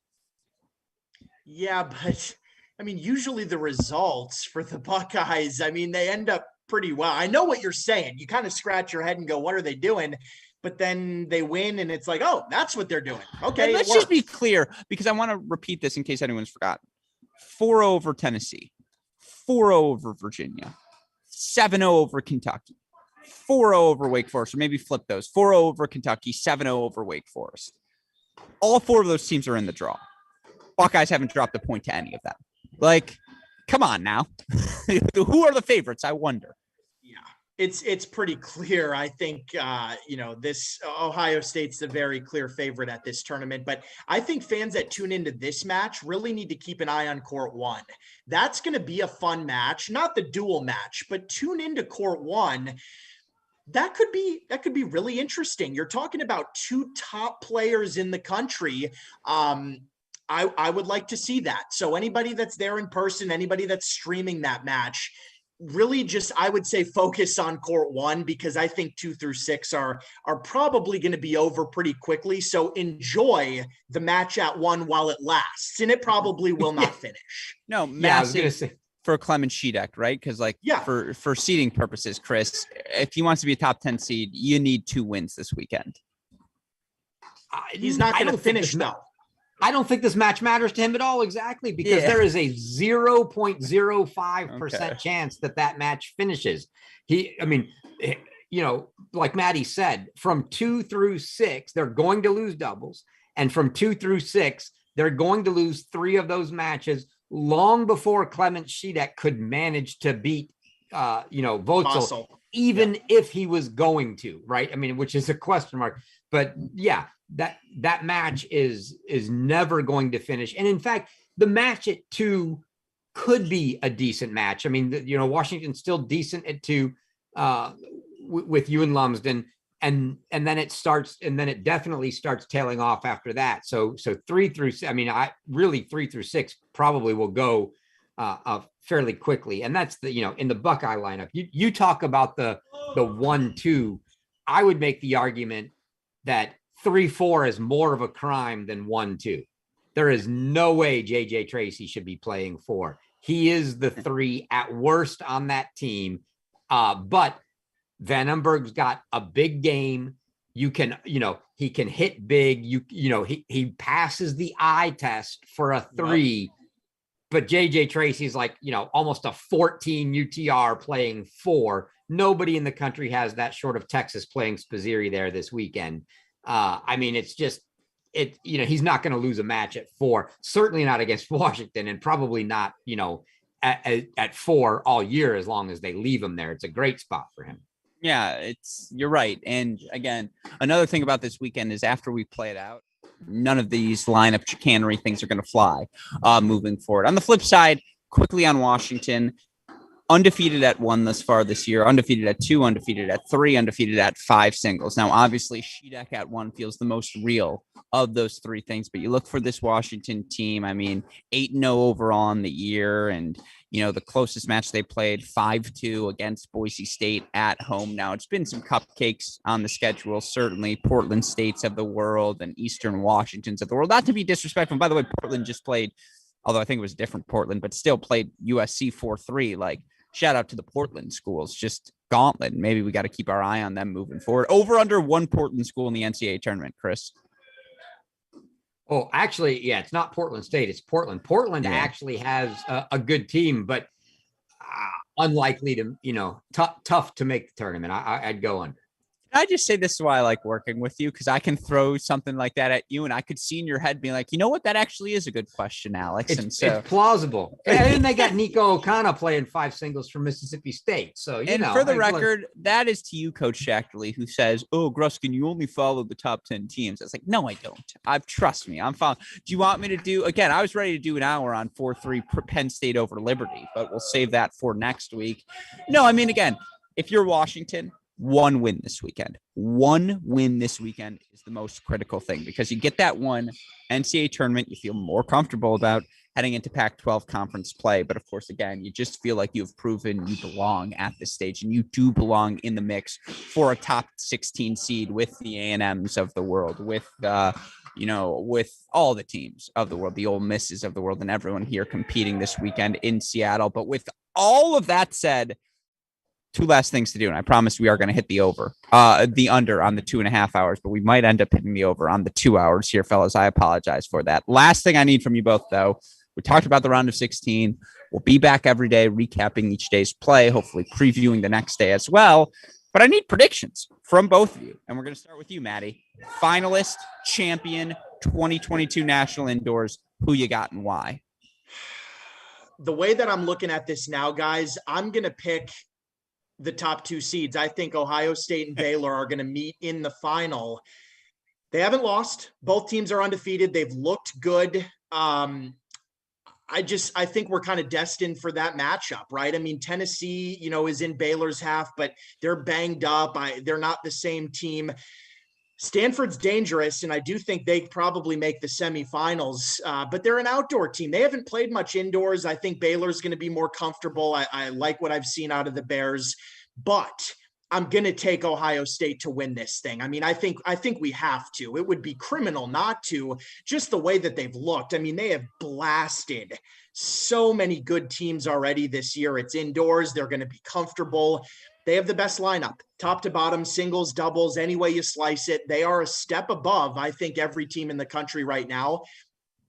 I'll pick Ohio State over Baylor in the final. I think it's a very logical pick. Scotty B pointed this out earlier, what's up, my man, Scotty B, how difficult it is to get through that Florida TCU region, right? Just an absolute gauntlet of a section there as such. You feel like if you flip that with the tennis, if you just flip that region with the Tennessee Stanford region, then maybe not. But again, right. you look for Baylor matchup by matchup. You just kind of like how things worked out for them. And just, again, the way the Buckeyes have been playing, how can you pick anyone against them on paper? Totally follow the logic of your pick. I'm going to be interested, Chris. Did you go that way as well? Because it's pretty hard to pick something else. Yeah, there's no chance of going anywhere else. Ohio State, Baylor in the final. Ohio State wins. Maddie kind of stole, if you want to say dark horse possibilities, right? Stanford. I'm right there with Stanford as one. Yep. I would say the Virginia TCU winner. I don't even know who's going to win that match, but the winner of that match, because they're much better suited to indoors than Florida, Texas, I think would be especially if it was Virginia as a quote unquote 12 seed, would be a big sleeper run. And then I think if all the stars aligned and everything went perfect, Kentucky could be dangerous only because the top of the lineup. I mean, I don't see it happening and everything would have to go perfect, but it's a team that's certainly dangerous if they're playing their game. But I don't see it any other way than Ohio State Baylor in the final. No, I get it. I get it from both of you. It's the logical pick. Normally I'd give you both some crap for picking the two top seeds, but again, given the parity, given the depth, it is also still a little funny that we're going number one, number two, but yeah, all of those things make sense. By the way, we have picks from John Parsons as well. We'll throw Jay's picks up on the screen. I believe Jay agrees with both of you. He says Ohio State, Baylor there. He's going to take the Buckeyes in the end. And, I actually think who he picked Georgia over Wake Forest. I believe Maddie did that as well. I want to say Chris picked Wake Forest. Yeah, I mean, thin margins, folks. We are not going to have many differences here in our final scores, but ultimately, I mean, unanimously, our panel's picking the Buckeyes. That's a testament to their success. It also all but guarantees that they're not going to win it. And if that's the case, boy, does that make these next 4 days that much more exciting. But with all of that said, one last thing for us to do. Official top 10 here of college tennis. Who cares about the coaches polls? Who cares what the USTA is saying? You want to know what's our Cracked Racquets top 10. We've got that for all of you now. A reminder, this poll, a compilation of the votes of myself, Matt, Chris, and our friend John Parsons. With that in mind, let's put that up on the screen. No shocks at the top of the rankings. Ohio State still your number one team. And again, I think only a fool would pick against them at this point. Baylor undefeated. They're up to number 2. Tennessee, your only losses to OSU. You're at 3. TCU, your only losses to Tennessee. You're at number 4. Florida, your only losses to TCU. You're at number 5. No losses for Stanford, but we haven't seen that signature win thus far. UVA, we don't penalize them for bad losses. Against tough teams. None of those losses a bad loss. So they're still our number 7. Kentucky 8, USC of Southern California, not South Carolina to clarify. USC number 9, Georgia number 10. I got boxed out. I think that means because I did not vote Georgia in my top 10. I still had a Wake Forest above them. Start with you, Maddie. Any strong disagreements, or is this your top 10 to a T? It is not my top 10 to a T. So I think Kentucky's a little bit overrated here. I flipped 8 and 9. So for me, I had the Trojans just ahead of Kentucky. Other than that, it's mine to a T. I think the top 6 was so easy. For me, I didn't even have to think about the top 6.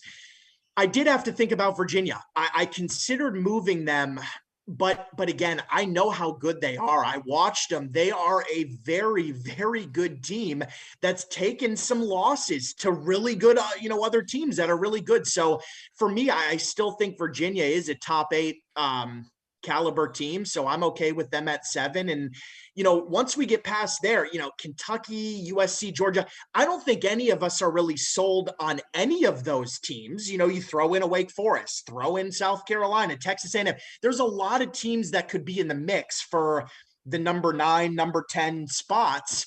This is how it shook out. I'm okay with it here.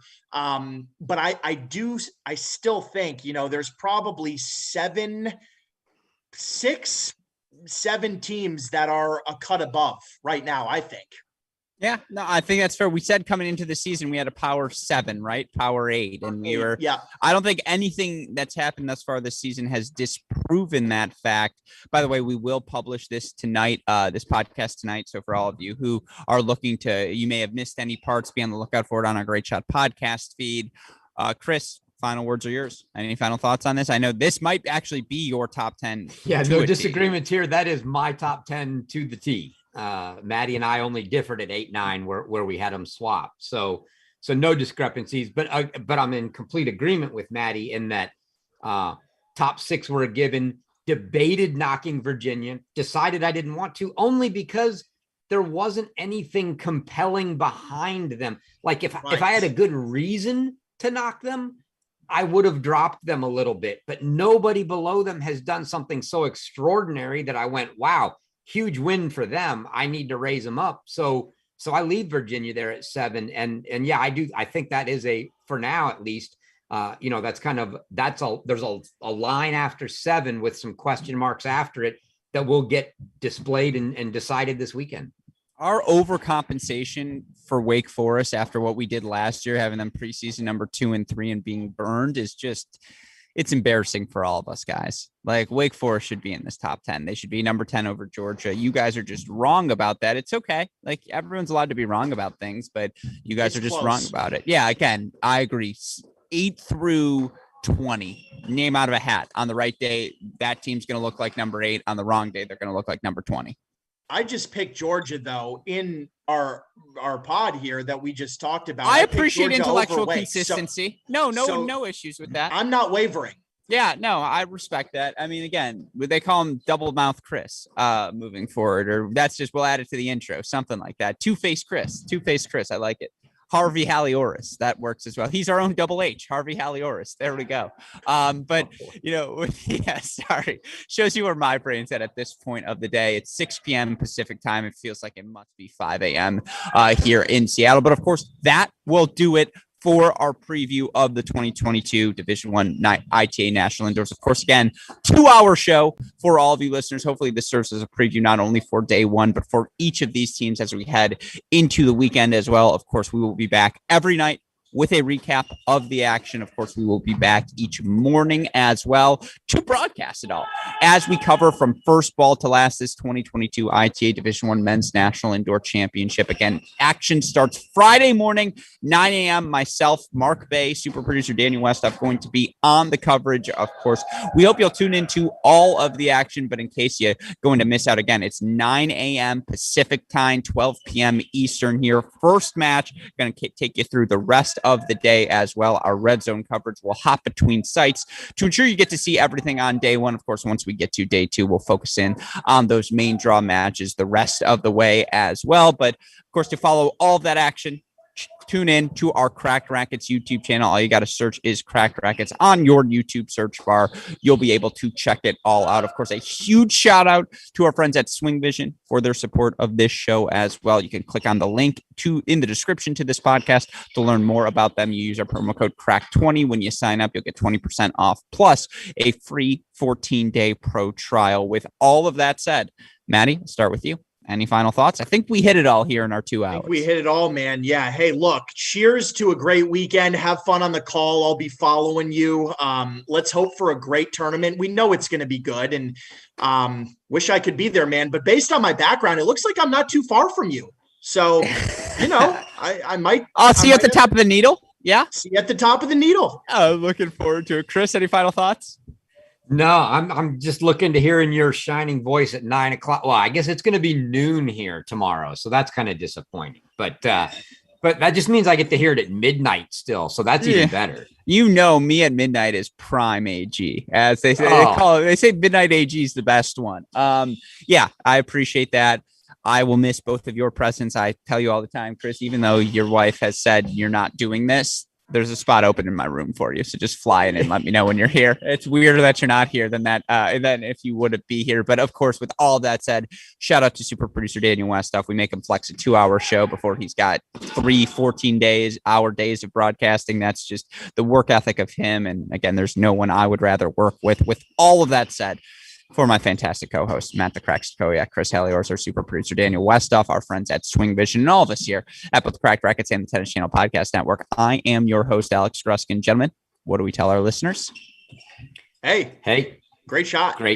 And we will see you tomorrow morning, 9 a.m. Pacific time, noon Eastern, for match number 1 of the 2022 National Indoors. We hope you all enjoy, and we'll see you then. Thanks, everyone.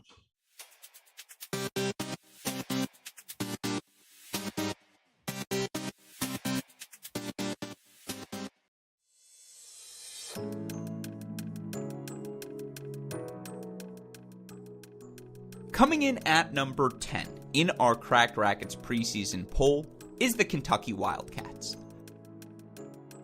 The men from Lexington got off to a hot start in 2021, ripping off 9 straight dual match victories to begin their year. They'll be disappointed with how their season ended, though, as they suffered their only home loss of the season in a second-round NCAA tournament defeat to Arizona. That said, the Wildcats are bringing back just about every major contributor from a season ago, and head coach Cedric Kaufman's team should be ready to take another step forward and compete with the SEC's best in 2022. Examining the roster. With talented and experienced players like Liam Draxel, Gabriel Diallo, and Milan Hurrion returning to Lexington this spring, the Kentucky Wildcats should be able to compete with just about any opponent in the country. That said, the team will turn to the addition of a couple of key transfers as well as the development from returning members of the roster as they look to join the ranks of the